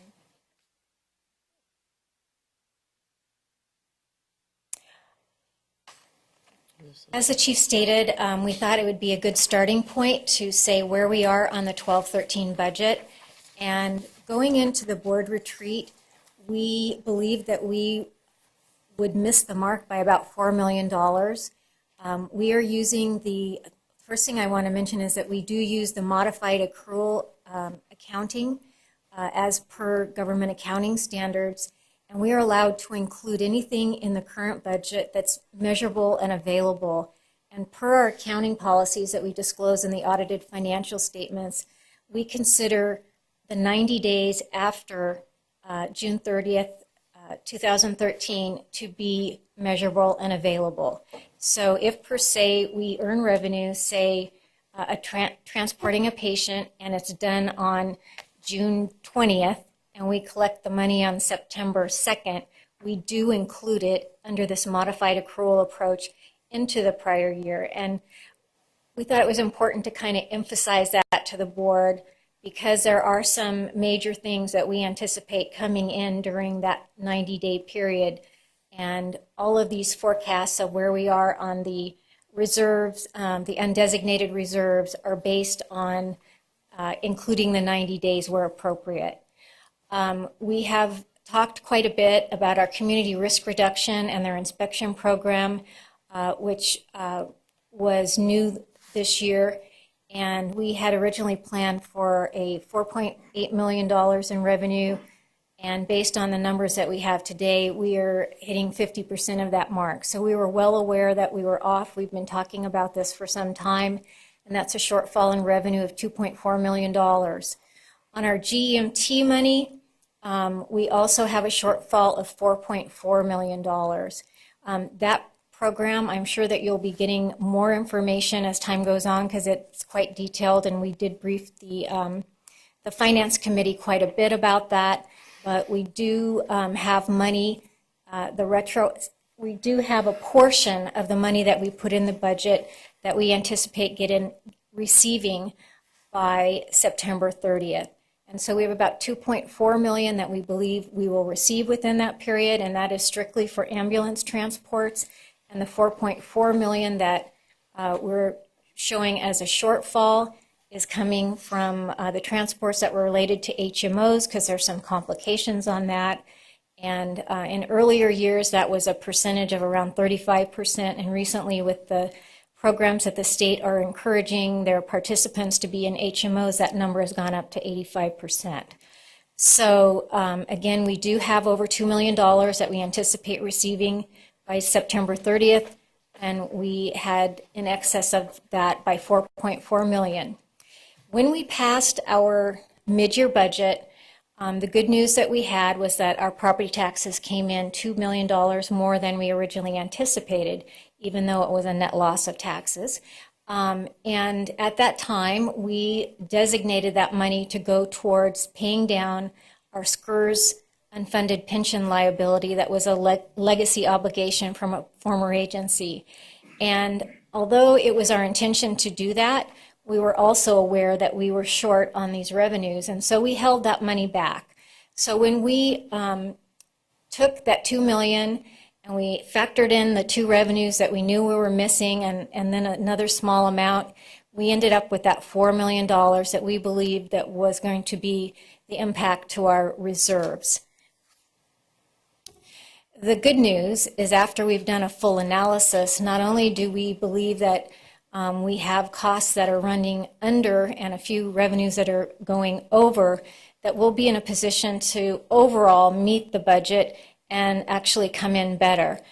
Based on the mid-year budget, and which was the same number throughout the preliminary and final also from last year, we had $1.2 million that we said was startup money coming from reserves for the single role paramedic program. So we believe the amount we will be using overall will be between $900,000 and $1 million, and closer to $900,000. And these are the things that we identified when we did a full analysis of all of our accounts in order to do a forecast of where we would be by June 30th. For revenue, between property taxes and EMS, I'm expecting $666,000 in excess of what we had in the budget. In addition, we believe that it's possible that the EMS could come in even stronger. We started our single role paramedic program effective March 1st, and we're just seeing what the dollars are looking like now as the collections are coming in.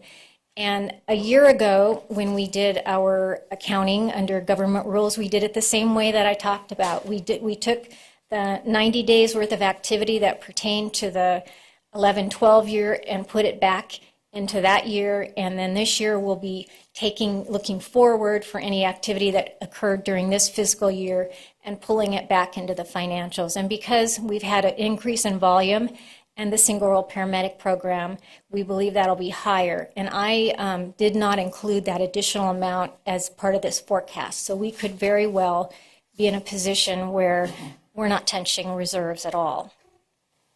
The other area where we identified additional money where we were under is the fact that we had 13 payments in the pension obligation from 11/12, and that was something that was done prior to me coming on board, where in order to balance the budget, they counted on some amounts that would be paid in a subsequent year. That worked very well with the accounting that's done by the county, which is more or less a cash basis. But we paid that money in July, and the auditors and my staff, as part of following government accounting rules, put that $1.7 million into fiscal year 11/12. So why was it in our budget? It was in our budget because if it wasn't there, the county wouldn't pay all our labor costs. So we are hoping, or I should say more than hoping, we are planning and we'll do our very best. We've gotten permission from the county to do some year-end adjusting entries, and we will be estimating things and trying to get their budget and our budget a little bit closer. I will say that they cut off very early for us. They cut off July 15th. So that does not give us very much looking back. It gives us 2 weeks to see what happens in the 2 weeks. So it won't be exact, but we'll do the very best we can. And it's just one of those things that is a difference based on us going to modified accrual and the county more being on the cash basis. So we had $1.7 million that we recorded in last year, but was in the budget. So we can count that towards the year-end balance, because the balance that we started with in the beginning was based on accrual basis, and it came straight from our audited financial statements. The other labor items totaling $2.5 million that we located in reviewing our labor costs after our May payroll was completed was the grant extension that you approved tonight affected the year-end balance. We had less buybacks than expected, and to the tune of almost $1 million. And I will tell you that we don't know what people are going to sell back, how many hours people are going to cash out when they retire, how many people are going to retire. So the best we can do is base that estimate on the prior year. And so we had a lot less in the 12-13 year than we had in the previous year. We've used that as an indicator. In our proposed 13-14 budget, we are proposing less buybacks. I may have to come to you later and tell you that was off, but that's the best information we have to do that estimate. It actually is an overall savings to the agency because we end up with less overtime paid, but it is a cash outlay that I have to include in the budget. Medical premiums was about $300,000 under. For new employees, we budget based on families. Some came in without families, a little bit of savings there. And we had some net savings from unfilled positions. We had 27 people retire from the agencies since December 31st. And so that's the labor amounts. And then the other area, we identified some things like fuel costs where we had budgeted more than what we are estimating we'll be paying at the end of the year. We had a few things where we had a rollover. We didn't spend the money, and it's going to be spent in a subsequent year. We had some money left over from our turnout budget and a little bit of Los Rios tuition money left, $54,000. We basically went through the whole general ledger looking for anybody that had $50,000 or more left in a particular budget item, contacted them, tried to figure out what's there. I think this is another area where there's potential for more money because the people that were under $50,000, if they don't spend it, and cumulatively it could, again, help our reserve at the end of the year. And then we had the transfer that we had approved tonight that was going the other direction, lowering it. So overall, that puts us in at $12 million, where the budget had us at, I believe, $11.8 million. So if there aren't any questions, that leads us into the 13-14 budget, and I want to talk a little bit about what the guiding principles were in putting that budget together. Though the property tax situation is starting to turn the corner, you have to remember we're about 18 months behind, and so what you read in the paper that's going on doesn't benefit us for this next fiscal year to the magnitude that we would like to do it. So the bottom line is that we came in with a status quo budget. I think it's just a fractional number, like 0.35% or something up from what it was last year. We put no new programs in this budget. We limited personnel changes, and the expenditure changes were limited to operational critical items, vendor cost increases, contractual obligations, and mandates. No extra frills, no extra anything, holding the line on where we're at. And we conservatively estimated revenue and cost recovery amounts. And you heard Rhonda talk about the difficulty in predicting some of those amounts because it's not an exact science. An example would be the rebates that the county gives back for people who have appeals. There's a few $1 million that are still outstanding. We don't know when or if those are going to hit. Aerojet, one of our biggest tax bases, is one of those issues out there that has appeals that go back years that they've granted extensions on. So it would be nice to say that that's an exact science, but the two main numbers that we have to hit is what is our labor costs and what is our property tax revenue coming in. The big issue is that we're going to deliver you a balanced budget for next year, and we're going to not use any of the unassigned reserves. Next slide. This was a collaboration of management and labor. Division managers have an enhanced role in budget preparation and monitoring. This did not happen 2-3 years ago. It was like a one-person band that ran what happened in the district. Now these division managers are responsible for budget development, monitoring those budgets, and are very, very active. And when we get together and we sit down to put the budget together for our meetings, we met between April and June. And there was upwards of 30 to 40 people sitting around a big table to sit there and work on that. Representatives from labor, their accountant, Bridget, was there, representatives from management, and we went through this thing with a fine-tooth comb. And I know that some people don't have a lot of experience in dealing with large budgets. A lot of you up there do. It's like making sausage. It's messy. It's dirty. And sometimes people have a tendency to take that first snapshot of what happens in the beginning of a budget and they run with it. And if you run with it, we started out at about $23 million budget deficit this year on the first day that we sat down. We got that to 17, then we dropped to 12, then we dropped to less than 900,000. Then we had issues that jumped back up to a positive $3 or $4 million budget deficit. And today we deliver you a balanced budget that has a lot of refinement and a lot of work that goes into it. Overall, there was no big net change in revenue, and we did have some significant cost increases. Remember, we had responsibility for pre-funding retiree medical, something that this district had not done in the past, and through agreements with labor, we had worked on and are in there today. Couple of the things that I want to clarify before Rhonda steps in and takes it off is let me talk about GEMT and the federal funding for transporting Medi-Cal patients.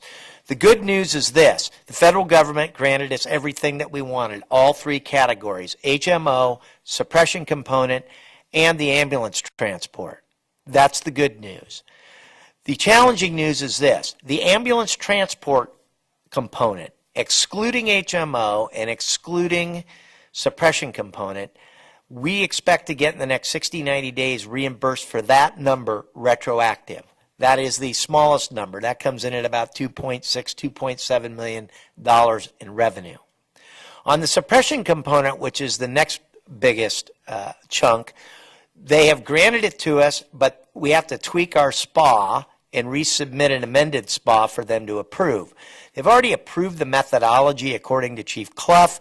They're all on the same page. They just said, you've got to change that SPA. And at first we thought we were going to have to go back through the legislature.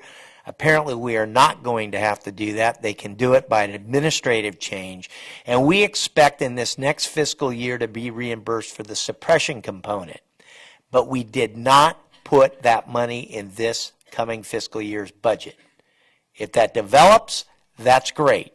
If it doesn't, it was never there in the first place. And we expect that that will happen by the end of December, the 1st of January. But again, all we put in was $647,000 for the ambulance transport, period. And last but not least is the HMO component. That was 80% of our transports last year. The issue with that is that in the HMO contract, and there's 3 principal contracts with the state of California, they have to go into each one of those contracts and make an adjustment. And they have to negotiate it out. The first contract expires in July, the second one's in October, and the third contract's in January, February of next year. Each one of those contracts takes about 6 to 9 months to negotiate. That is the huge amount of money that will come into the district. It will not be retroactive. They have already told us that, but it will be on a go-forward basis. That being said, that would push the overall amount of money on a yearly basis to about $10 million to $11 million a year in revenue on a go-forward. I do not believe we will see the HMO money in this next fiscal year. It will be in the following fiscal year, so we have not included it. And then in regards to, so the good news is we're going to get it. It's going to be strung out a little bit. There's a little bit more work to do, but I can tell you this, at the end, it's a huge, huge aid to the district. And the suppression component alone moved from about 140, 150 transport agencies in California. It opens the door for up to 3,200 fire departments in the state to be able to collect reimbursement just on that suppression component. So the work that Chief Clough and his EMS staff and Rhonda McFarland and her staff did in Novato and that is just unbelievable what it's going to bring into the state of California. We reset Community Risk Reduction Division. We hit 50% of target. We're using that number. I will tell you that number still was about 2.5 million, and in the past it was about 800,000. So big risk, big gain. No risk, no gain. We fell short in that area, but we made significant progress. And we're taking moves to update that program, to streamline it, and to make it even better, but we put a conservative number in there. And then, of course, in regards to the 2010 SAFER grant, firefighters are moved to the general fund, filling vacancies created from retirement. So basically what we're doing with our staffing level is it's staying the same. One grant's expiring, another's coming on board. We're going to meet the contents and the requirements of the grant. We've made sure that we check into that, and we do that. And then, of course, this next year, as far as revenue, the single role paramedic program for the entire year, we only had 3 months in here. And here's the issue, is it started March 1st of this year, so we don't really have any concrete data. We're into June. Those calls that have been run and have billed, a lot of those haven't even come in. So I think we're going to get a lot better data set at mid-year. And you're going to hear us talk a lot about mid-year this year, sitting down and really taking a keen look at what those EMS numbers are, what the numbers for GEMT are, what the property tax revenue looks like, and what our constant staffing issues look like, and what our buybacks, buying the leave payout so that we're not paying overtime. And then, of course, impacts in 212, 213 from concessions was OPEB pre-funding. We met the content of the agreement with 522, which was the savings. We were going to make up an additional $1 million to do that. We decided not to do that. It's a de minimis amount of money in regards to a 30-year actuarial. If at mid-year we get the more money in, then we'll go ahead and top off that $1 million. But we're meeting all the savings and our obligations under the contract to pre-fund retiree medical for that OPEB cost on those pre-funding costs. Next slide. Do you have anything to add to that, Rhonda? No, I don't, Chief. So at this point, I think what I'd like to do is go ahead and let Rhonda take over with the general fund revenue history and take us through the rest of the presentation, and then I'll conclude at the end. You've seen this slide before. We've added one more year onto it. It basically tells you why we've had such a challenge keeping our service levels up when our revenue is dropping so much. The blue shows that we've grown the other revenues. That's helped a lot to minimize the impact of the loss of property taxes. In total, the worst case was we were at 26 million a year under what we were receiving at our peak, which is the 7-8 fiscal year. And with this, the amounts that we expect to receive in 13-14, we will have dropped that shortfall from 08 down to 19 million. And the reason that it's so important is you can see that our property taxes represent 72% of our budget. And you can see that the medic costs has been growing. We're doing a much better job of recovering our costs for that service that we're providing the community. So that's now 20%. And we have our other sources of revenue as well.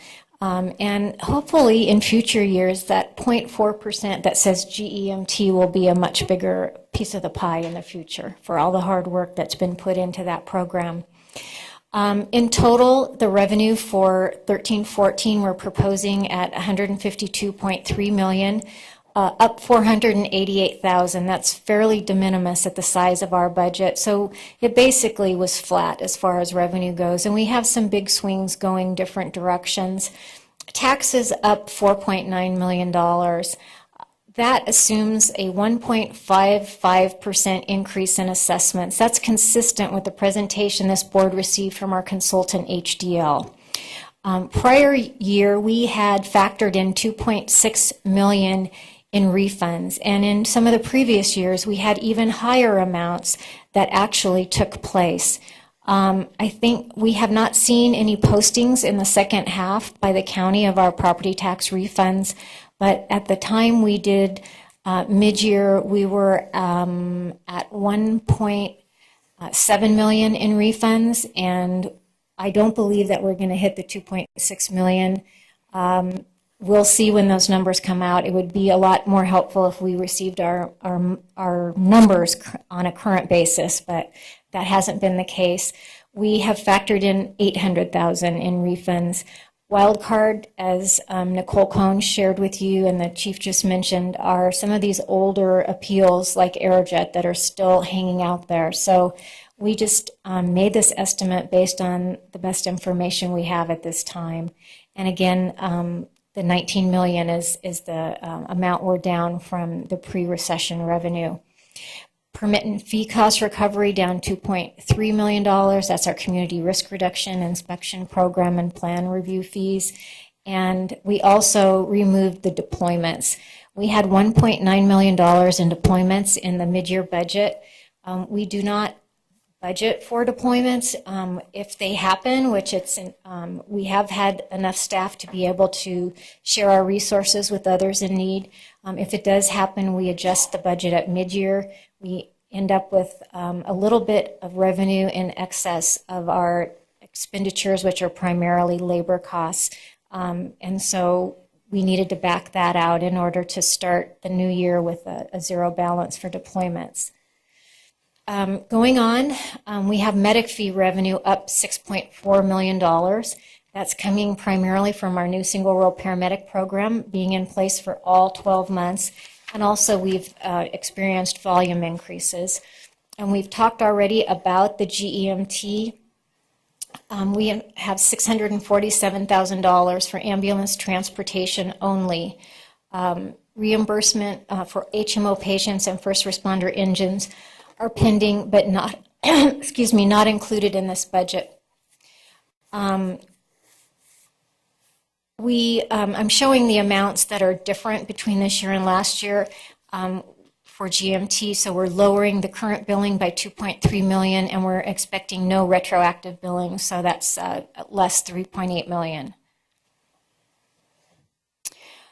Going on to expenditures, our expenditures total just over $152 million, our highest being labor costs, since that's the nature of the work that we do. Our labor costs are at $131.2 million, and that's down $2.7 million. That's even with the increases in costs that we have from pre-funding the OPEB of $3.5 million. And that $3.5 million, it's important to let our community know, is net of an additional concession done by our employees of another $1.9 million. And not only was that concession made by our employees, but it was also made by our retirees to help fund their post-retirement medical. And the medical premiums were about $1.7 million, and that is based on an estimate of 8%, which is consistent with what we've recently experienced from CalPERS, who is our medical provider. We'll know better in the fall what that number came out to be. We do know that we have 6 months of it exactly correct, because that's based on what we're being charged right now, and any change in premium would be effective January 1. The single role paramedic program, we had additional costs of about $1.7 million, things like more medical supplies. And then again, we also had some new positions, very minimal. I just wanted to put the number up there. It's $286,000. And that's basically funding an additional grant position to support the grant unit with all the success they've had. There's in the grant world, they say there's no free money. The administration is always quite diligent, and so that will be able to support that program better. We also have a part-time annuitant that's been helping the radio shop, and we've added hours to the chief pilot. So it's one full position with benefits and two others that are lesser amounts, totaling $286,000 total. Decreases our Safer 10 firefighters refilling the general fund positions. It actually ends up with a savings of $3.5 million to us. It reduces the overtime because we've had vacancies that we're paying overtime for constant staffing, and our newer employees are paid less. They start at the bottom, work their way up, so it's of less cost to us. We reduced the amount that we're funding on the SCRS pension liability by $2.1 million, so that additional amount that we thought we could pay that we didn't pay, we also won't be paying in 2014. The chief and I and Chief Wells all met with the representatives of SCRS, and we've actually in this budget increased the amount that we've been contributing in the past to just over $1 million. We've been, in the past, it was $567,000. So they were happy to see it increase. And at a future meeting, I'm sure that we will bring to you either the actuary or the actuarial information so you can kind of get a feel for that obligation out there that where we are on the hook for all of any change in the liability through 2022. And then after that, it shifts back over to the county. And whatever that amount is on that date is trued up. So there's a lot of information behind that, but I guess the good news is that we're increasing it, but not as much as it potentially could have been. And let me add to that, because it is a very interesting way they do it. They adjust their actuarial every year. So it's subject to the wild swings of the stock market and that. And when we met with them, we said, well, what if we want to pay it off this year? Yeah. They said, well, we wouldn't accept that because that would be too soon, and we want to true it up in 2022 and see where it's at. And so as soon as, and by the way, when we get to 2022, we're open to negotiations on a payment plan going forward, et cetera, et cetera. So I got to tell you, there's swings in there that are millions of dollars in a year. And at that point, from a common sense perspective, it was like, why would we put more money in than maybe we need to at this point? And let's take a look at this over the next fiscal year and try to come up with a long-range plan. It's not like PERS where they do it spread out over 30 years and they have the smoothing and they do the actuary. It's completely crazy. So it goes against everything that this district believes in, which is pay it off, get it done, get it invested, because I don't think that would be the common sense approach with this. It could drop by 6 or 7 or 8 million in a year or something like that. That's how, at one point it was down to less than $1 million or right around $1 million. Now it's up to 27. with the and so it'll start to go back down. So we want to take a reasonable look at this thing, and then I think that's going to be an issue that we come back in a year and go, okay, this is what it looks like with more normal market stuff starting to calm down. Go ahead, Rhonda. Okay, the next item up there that I mentioned is the deployments. Just like we reduced the revenue for the 1.9 million on the labor side, we had 1.8 million for our labor costs. So that's been taken out. And we also have $1.7 million less because we removed the additional pension contribution that was in the prior year's budget that pertained to the even prior year. Labor costs in general have been going down.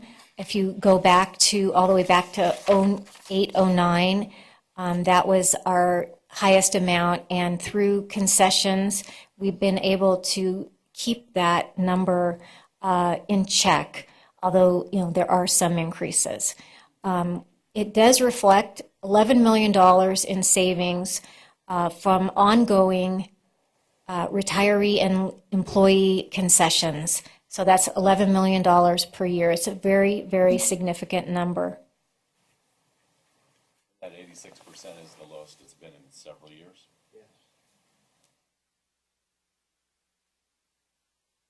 Okay, moving on to service and supplies. That's $18.3 million of the proposed budget. That's up $1.7 million. The lion's share of that increase is coming from the communications center assessment of $822,000. That amount, basically the way the communications center looks at it is a status quo amount that they had been actually using reserves to cover part of their operating expenses. And so this is the real cost. Even with it being status quo, we have to deal with it in our budget, and it was a large amount. Let me jump in there. One of the other reasons it increased is our call volume increased, and we're charged per call. So I think our call volume went up over 3,000 runs last year. Yeah, so at the end of the day, that's more call volume that you're paying on. But remember, we also took on the single role paramedic issue that we're now running. So those calls, every call that we go on with those, which historically we have to pay for that as well. So that's part of the reason you're bringing in more revenue, but you have more expenses that go with that. As Paul Harvey would say, that's the rest of the story. So $822,000 increase there. Single role paramedic program, $438,000 increase in service and supplies. Medical supplies increases in billing volume, since we pay our billing company based on a percentage of the revenue and academy costs. Technology improvements, $458,000. There's been issues with connectivity out to the stations. This should address that. Ambulance service dispute, $220,000. Yeah, and I'll address that. We're putting a line item by. We have 3 local ambulance companies that are having a dispute with us as to whether we have the right to provide ambulance service. So we're just being, and AMR is not them. AMR has been a great partner, but we are setting aside dollars to make sure that we are sufficiently funded should they decide that they want to take some sort of legal action.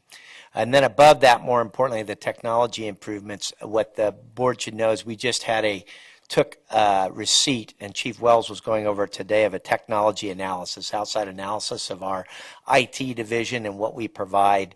We have not completely gone through it, but we can tell you that one of the number one complaint was speed.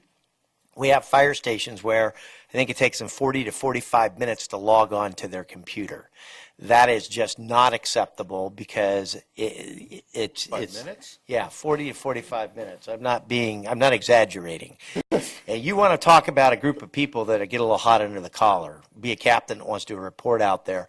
So that is one of the numbers that we said we are committed to doing, and Matt Roseberry's done a great job negotiating with Comcast on system upgrades. They recommended a 20 meg, and I think we're going at 100 meg because we got a great cost breakdown. So that's one of the big lifts that we're doing this year, because that has to do with doing reports. It's about efficiency, it's about speed, and it allows those crews to be able to be ready to do the other things that they need to do. And with those increases, we had to chip away at everything. And so there's not any one large item, but we did reduce the other service and supplies by $1.1 million. We reduced conferences and training, safety clothing, helicopter repairs, fuel, HVAC repairs, and on and on and on. In any amount we could decrease, we did. These are the last two categories, and that is the taxes, license, assessment, contributions, debt service, $2.4 million. The primary thing that's in that category is the $1.9 million county property tax administration fee, and that's a state mandate. It's required of all government agencies that have a county collect their property taxes, and we don't have any option with that. The capital outlay, most of what we had, we put over into the capital facilities plan. We just have a small amount left in the expenditure. Some of it is like that rollover of the $100,000 on the Station 50 and so forth. So we'll be giving you the full details on all of that when you see your packets for the next board meeting for the budget approval. We've been spending a lot of time concentrating on reserves, and this is kind of a comparison of the June 30th, 2014 projection with the current budget, which will put us at 7.9% of operating expenses. The June 30th, 2013, where we're forecasting $12 million, and then we had actual numbers of 8.8% of $12,945,000 starting the current fiscal year. Even though we're not spending down any undesignated reserves, you can see there's a small decrease between the two years noted at the top, and that has to do with our deferred comp committee. They have some restricted funds that they've set aside over the years. It's been funded by their provider, record-keeping provider Nationwide, and they've saved those monies to do an RFP to go out and see if they wanted to keep Nationwide or select someone else. And so they're bringing those back in as a transfer. So that's why it's a use of reserves, but they're restricted only to be used by that deferred comp committee. And you'll see that as a small transfer. Excuse me. Mr. Chairman, Rhonda, the 2012, July 1st, 2012 figure there for projected for reserves, does that include the money that we're going to use to balance this year? Yes. Okay. Okay. Yes, and that's why the difference between the 12 and the 12.9 is the amount that we're putting towards the startup of the single role paramedic program. Thank you. Okay, Capital Facilities Fund.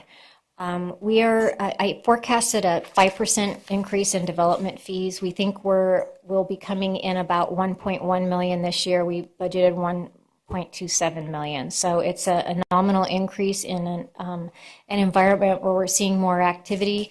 If it warrants it, it certainly can be adjusted at mid-year.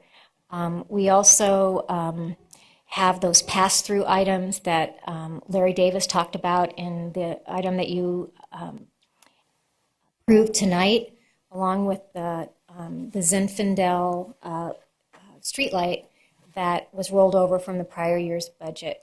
We have several sources for all of the projects that are proposed for the Capital Facilities Fund. We still have $715,000 remaining from the 2011 lease revenue bond. That bond was issued primarily to repay the district for the purchase of the headquarters building and to do improvements to the building. And since the second half of the building is still under construction, there's still $575,000 that we rolled over from the current year to the new year for the work that Roblin's doing there. We also have a smaller amount left in equipment that we're putting towards several pieces of equipment. What our plan is, and this is something that will come to the board for approval separately, is to actually finance about $4 million or less in capital items via two different leases. We have equipment apparatus lease, I was able to get a quote as low as 1.81% from Chase Bank. It was only for the purposes of budgeting. We would definitely have to go out and give everybody the opportunity, and I did get quotes from some others that were a little bit higher, but that was a really excellent rate that they were willing to extend on a 7-year equipment lease. They weren't interested in leasing any or putting funds towards any lease of technology equipment, and there's about $900,000 of technology equipment that we would be looking to the vendors to fund, and that would be more like a 4% interest rate, and that's for virtual virtual desk imaging, VDI, which is computers where they are able to do all the administration via a server, so their desktop, I guess that's the right name. We'll have to have Roseberry tell you more about it when he brings you that item. And also record management system amount was put in there for that. We also are spending down reserves of $1.95 million. This is all theoretical based on a list of equipment that was submitted for funding, of which was pared down at this point. But we will also be further reviewing it, and I think maybe the chief might want to speak to that.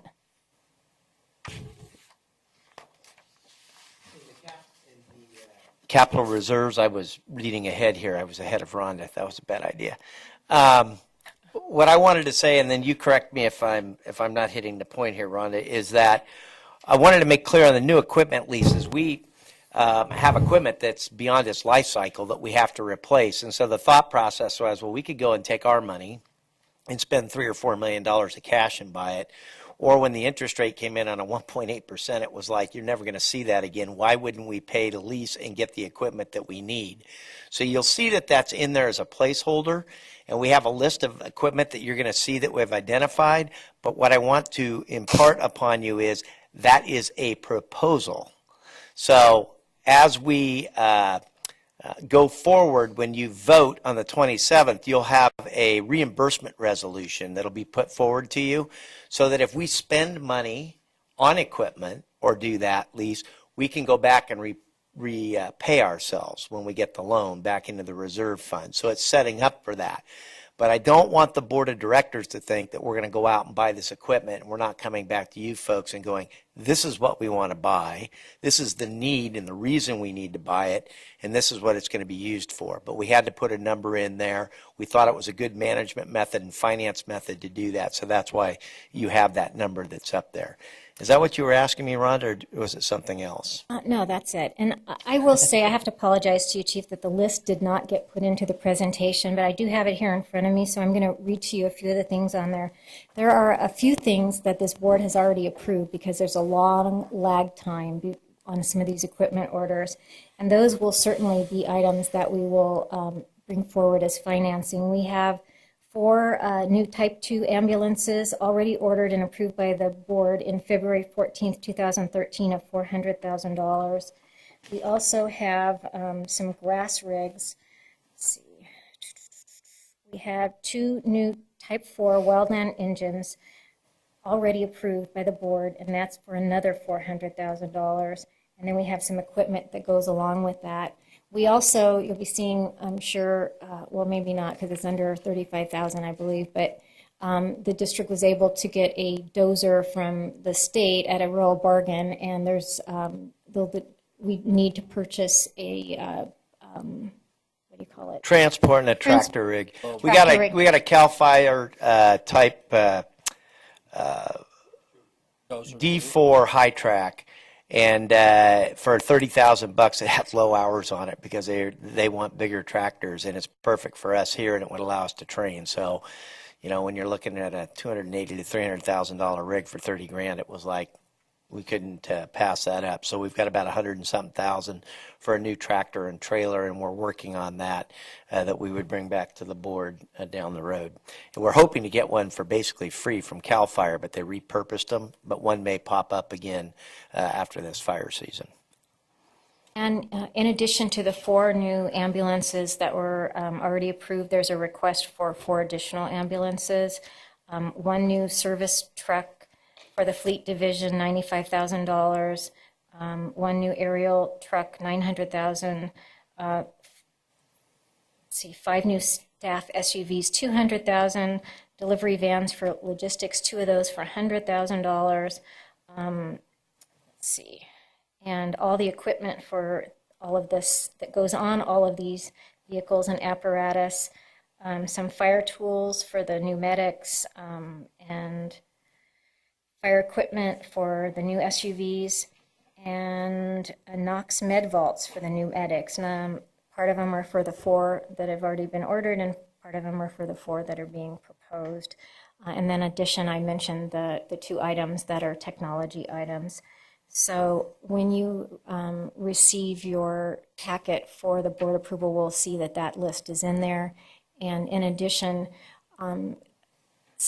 operations staff is looking at scaling that back because based on the money going in and the money going out, we're lowering, if we use exactly the numbers that you see before us, we will have less than $200,000 left in the capital facilities fund, which I don't think is wise to spend down that low. You could have a project that goes out to bid and comes in over what we expected, or there could be some kind of change order. So that's the reason they're trying to reduce the list and prioritize the needs so that the spending could be a little bit less than that and leave some money in there. And then if we were so fortunate as to have more development fees than we conservatively put into the budget, then that would help things as well. The other thing I would add is as we look long-term, like on ambulance replacement, our current ambulances get somewhere between 5 and 7 miles to the gallon. The new ambulances get about 21 miles to the gallon to 25 miles to the gallon.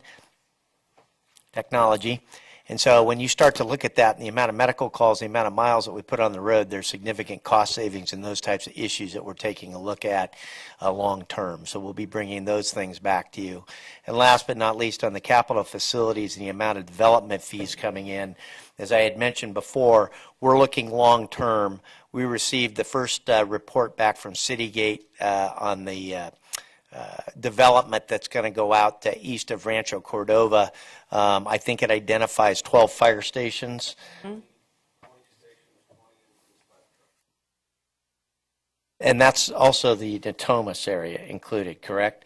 So we've looked at Natomas and we've looked out there. So you're looking at about a growth of about 20 fire stations that we have to plan for. We've been working very hard and diligently, Ken Campo and Larry Davis, because the developers are knocking the door down right now. They want to go. They've seen where they're at, and we're trying to get that in so that we're charging the proper fees that we need, and we have to consider community service districts. I know Director Wood brought this up before at the retreat. It's about how we do this new development responsibly so that it pays for itself on the future. And so we're working very hard to get that plan in place over the next couple months so that we have something to work for. So that kind of strived off the roadway there, but I just wanted to add that those are the long-term things that we're looking at. Go ahead, Rhonda. Okay, just a couple more items. The Zinfandel light, we show that in aid to local government because at the end of the day, we don't own that traffic light. We end up giving it to the city of Rancho Cordova, so that shows as basically an expenditure of aid to local government. And we have about $115,000 for service and supplies, and the primary amount in there are fees that we pay for the county collecting our development fees, since they collect all development fees there at the county for the projects. Can you explain the 1.6 million? Because that's I don't think the traffic light was that much. What is the? That's a really expensive light. 10 for us. That could be a full-time crossing Catching guard. her, Chief. Do we have more things in there? Or do we have a correction? I think there's other things in I there.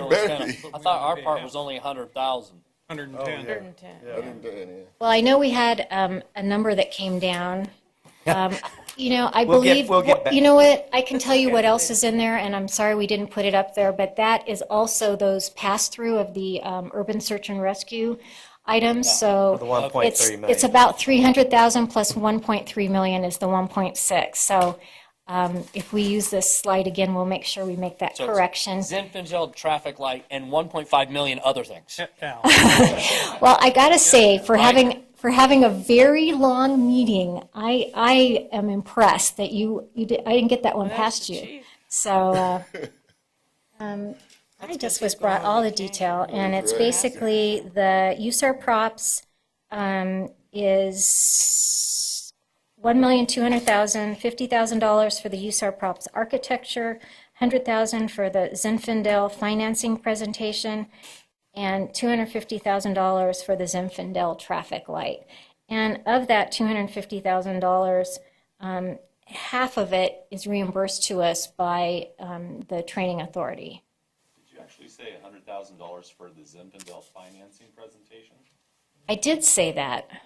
That's a really expensive presentation. Well, I can tell you why, because we're having to do a complete financial analysis. We have to pay the architects. We did the fly-through, the business plan, It's the just whole not- 9 yards. And we're going to be stepping up in front of a multi-billion-dollar utility saying, hey, we'd like $40 million. And so we set aside the monies to do that, to make sure that it's done correctly when we make that ask. So I guess the bottom line is it's not just a presentation, but a whole business plan that backs up that presentation. And then, as I mentioned, that if we were to spend all the money that we show there, it would bring us down to $168,000 in capital facilities reserves. That is why we are doing more work on that priority list, and we will tighten that up, and nothing will be spent on any of that, nor any financing, without it coming before this board. A quick question. What's a number you want us, what's the minimum number you would be comfortable at for the ending capital facilities reserve? If I could have money in there that I want, You're in charge. if I was queen for a day, I would want at least $500,000 in there. 500. Okay, thank you, ma'am. $500,000's noted. Okay. And part of that we can Is that address with or through without the traffic light? reserve funds Yes. on To reimbursement. the stop the guard going across. Quickly going into grants, you can see the successes that we've had, and it clearly warrants the additional position that's proposed in the budget. And then the last fund we have that we're talking about tonight is the Leased Properties Fund, and we show the revenue that we're collecting from the Armstrong Building, Hurley, Zinfandel, and others. So we do include in that leased property fund part of the debt service from our lease revenue bond. They pay $460,000 of our debt service is recouped via the rent money coming in, and then we have a lot of expenditures like utilities and so forth, and that is how we're managing all of those properties. All right, I'll close this part of it and then open it up to questions. And of course, for the directors over the next 2 weeks before we come back on the 27th, staff is going to be available to answer specific questions. If you have them, we'll meet with you to get you that information that you need. But the bottom line is that we have some future challenges that are in front of us. It's great. We're going to have a balanced budget in 13-14 if everything pans out the way we hope that it does in our best estimates with the data that we have. But in future years, here's the reality of it. Fire district's not adequately funded for deferred building maintenance. We are putting peanuts away, $150,000 in building maintenance. We've got to fix that. Deferred fleet replacement. You can hear we're trying to do this catch-up thing on fleet replacement. And we know that interest rates are going to go up, and that's not going to be an option in the future if interest rates all of a sudden go to 5 or 6 or 7%. Financing is not going to be an option. It's something that we need to be putting money away for. The administration really, truly, when we look at the types of things that we talked about tonight, that some of the directors brought up about can we do certain things and provide that to the public, it's not adequately staffed. And when I say that, I don't say it from the standpoint of gold badges and bugles, but that the worker bees that have to be there to produce and do the things that we need done, we are hurting in that area, and that's going to be a challenge. And will future property tax increases keep pace with expenditures and capital outlay requirements? So at the end of the day, we've got some really, really big challenges in front of us. I think that this fiscal year we were much more hopeful that some things would have developed and it would have been a much bigger turnaround. We are starting in the right direction, but I think you're going to see the impact of that much more in the following fiscal year because of what you've seen with property values and stuff do. We'll start to get some recovery.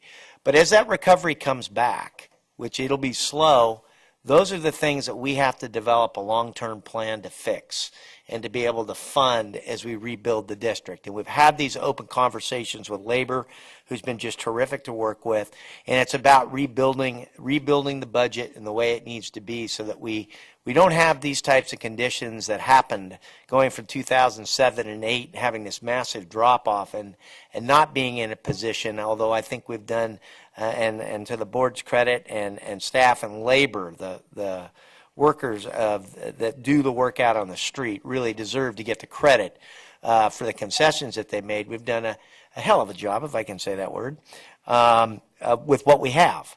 But we've got a lot of work to do and a long way to go. And so that's why you're seeing a zero-sum budget that really is holding the line.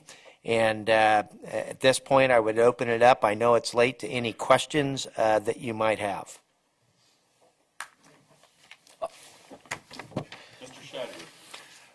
Chief, just real quickly, because it is late, this does reflect a tremendous amount of work and tremendous effort, and I'm very anxious to get time to look at it and consider it more, but congratulations to you and your staff for what you've done. One quick question. There's been reference in the past of looking at budget in terms of 2 years or even more than 2 years. Where are we on that? Well, in fact, Rhonda and I had that conversation today. My sense of it is that we have been in what's called the new norm or abnormal times where it's difficult to estimate what actually is going to happen year to year because of the massive drop-offs that we had. But I think in the next year to 2 fiscal years as we go forward, we can start to extend to that 2-year budgeting cycle and go, okay, we think that's going to happen. And we might get a first good indication with that number of property tax mid-year this year. What happens with that property tax? What happens with GEMT? So we can sit there and go, those are 2 big revenue streams that are coming, and we can look at that. But I think it's going to take working through this fiscal year to get to that and see what it really is starting to look like. And then once we can kind of benchmark that, then I can think we can do the 2-year budgets. I personally have worked in environments where they've done the 3 to 5 year budgeting plan. And to me, they have consistently, they're good out to about 1 year to 2 years. They get to 3 and 4 and 5, and it's very, very hard to build it. But that being said, I think what we can do is this. Over the next year, we really need, and especially in January when we sit down with labor and we talk about how we're going to build the pots back up and what we need to do, we can come up with a system that identifies the dollar needs that we're going to need on a yearly basis for deferred fleet maintenance, a replacement, deferred maintenance of buildings and that, and build that model that says this is where we're going to have to be to get that, and then start to construct the budgets on a 2-year basis or whatever to try to meet those goals. So we had that conversation today, and unfortunately at the moment the thought process is there. It's just that the wild swings and what we've had for revenue and stuff make it exceedingly difficult. I would have told you that there was no way that year over year, what was it, 31% increase or 40% increase in housing prices in the Sacramento region. It was just in the paper. I would have told you that's not going to happen. I would have said that, we'd be lucky if we're going up 4 or 5% a year. So it's a little disconcerting because you're not sure. But that's a long answer to a short, succinct question. It's in the forethought of our mind. I think we reverse engineer it by saying what is the needs that we're going to have and then start to work at that direction. Well, I appreciate that you've been operating in a tremendously dynamic environment, and you've done a great job with this. But I do encourage you to take a hard look at that for the reasons you've cited. I mean, it's going to help us plan for how we're going to deal with the needs in the future that we want to. Thank you. Questions of other directors? Anybody? Not to digest. I just wanted to thank you for all the work, and in one small item, but it's an important one, for including the records management system. These systems are absolutely system critical to an organization like this, and I recognize it's an expenditure, but it is money well spent.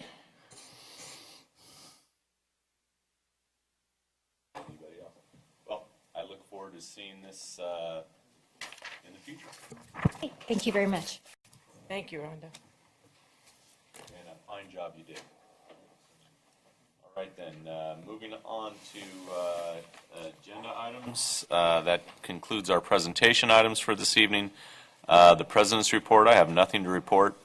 Chief Henke? Yeah, I'm going to suspend reading my report. I'll allow this report to be reported on at the 27th meeting because it is getting late. What I would say is that I believe Mark, is it Mark that's going to be the fire chief? Scott Cockrum is going to be the fire chief while I'm gone. So I will be leaving town, getting married on Monday. I'm leaving on Tuesday, and I'll be gone for a couple weeks out of the country. So I really pushed staff hard to get this presentation because I own this budget. It's really on my responsibility to present it. I wanted to be able to do that and give you the preliminary. Any changes, I will be in contact with staff and stuff like that if something comes up, which quite frankly, they're much more competent than I, and I'm very, very fortunate to have such great people to work with. So with that, I'll conclude my remarks. Thank you. Yeah. All right. Mr. President, from the operations side, I only am going to make 2 remarks. Everything else, I assure you, is within normal limits, and I would certainly highlight if it wasn't. Thank you, Chief. There's a press conference tomorrow that I want you to be aware of. Tomorrow, a Boeing 727 will land at Mather Air Park. It will be donated to Metro Fire from FedEx Express. This will be eventually turned into a prop and placed out on the Zinfandel training site that you saw. We will utilize it for USAR and law enforcement activities. I mean, a litany of training activities and opportunities for this. That is included in your packet. The only other one that I want to draw your attention to is that tomorrow we also have on Saturday we have an open house. There have been 4 so far. They've averaged about 100 to 150 people. The great thing about this is Local 522 actually donated the money for the open houses. We appreciate that. This week's open house will be at Station 29. And at there, they will also roll out a new program for the agency where this pet mask program, which is 0 cost to the agency, we will be putting these on every apparatus. So kind of a dual thing at the open house this week. So with that, I will conclude my report just for the sake of time. Is that the chief's dog? Yeah. The one on the lower left? Chief Holbrook, before you leave, to make it easy on us as the hour is late and we may not have time, what's the best way to get to gate 413? That's a great item for the PIO. Get down.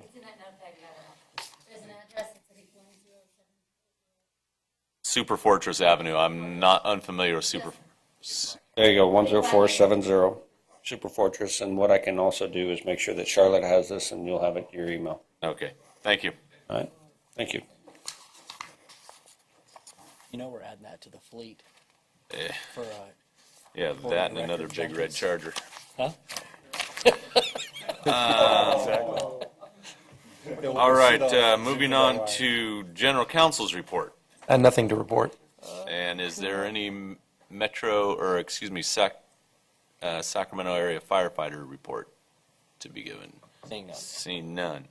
Committee and delegate reports. The executive committee, I will indicate that we have no meetings since we last met, and none planned. All right then, Communications Center JPA, Mr. Cockrum is unavailable.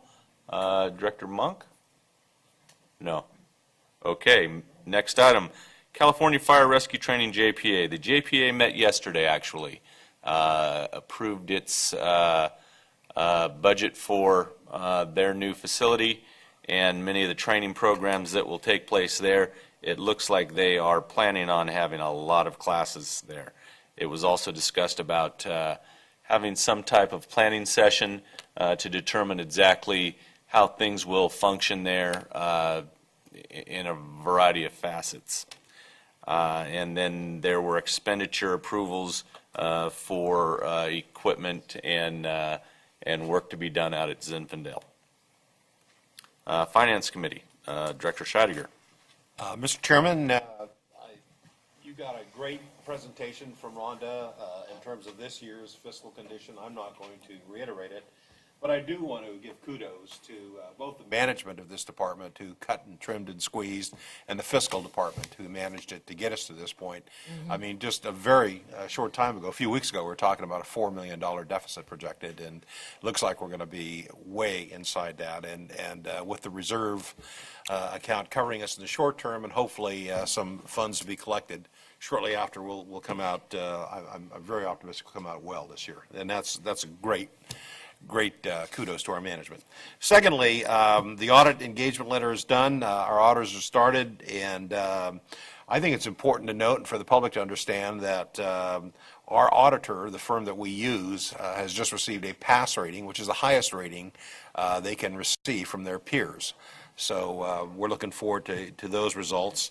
And again, I want to pass along compliments to our fiscal staff for the complimentary remarks that the auditors continue to give us in terms of the work they give in support of that function.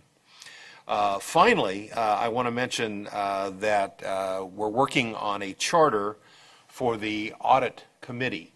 You may recall that was a specific recommendation from the audit a year and a half ago. And both the finance staff, primarily the finance staff, in support from the finance committee, are going to finalize a draft to be presented to the board of directors for the audit committee function to be incorporated within this body. That's it. Thank you, sir. All right. Policy Committee, Director Pearson's unavailable. Board member questions and comments. Start with you, Director Monk. I'd just like to say it was impressive to see the helicopter flying out this afternoon and the job that it did in knocking down that fire. The public that I was with along PFE Road watched that fire race across that field, and it's impressive to see that our firefighters could not keep up with that fire, and the helicopter was there to knock it down and put a stop on it. If you think about it, that fire went from Watt Avenue to Walegra, all along PFE Road. It was moving. Wow. It was moving. And a great stop by everybody involved. All right. Thank you. Director Wood? Like everyone else has said earlier, I appreciate all the time and effort that Rhonda and Larry and others, the rest of their staff have put into the budget. It's a lot of work that we got over the next couple of weeks to look over this. I appreciate all the information. The only other thing I wanted to add was yesterday I got the chance to go out and see Brenda Briggs' presentation on the kids' fire camp.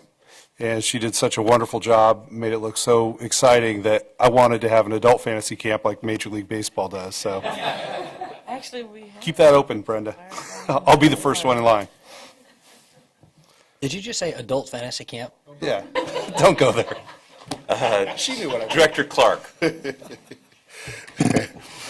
Yeah, as has been said already, I really appreciate the hard work that you're all doing, and especially, Chief, your staff, the finance department.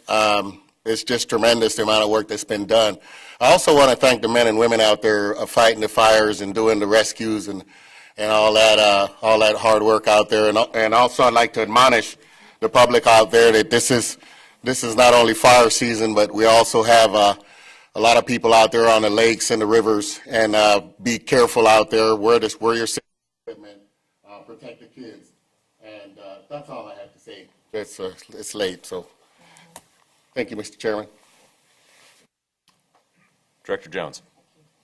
Ditto to everything my fellow directors have said, and I'd also like to add a very sincere thank you to Mr. Crowder, Mr. Guerrero, and the third gentleman, the citizens who participated in our meeting tonight.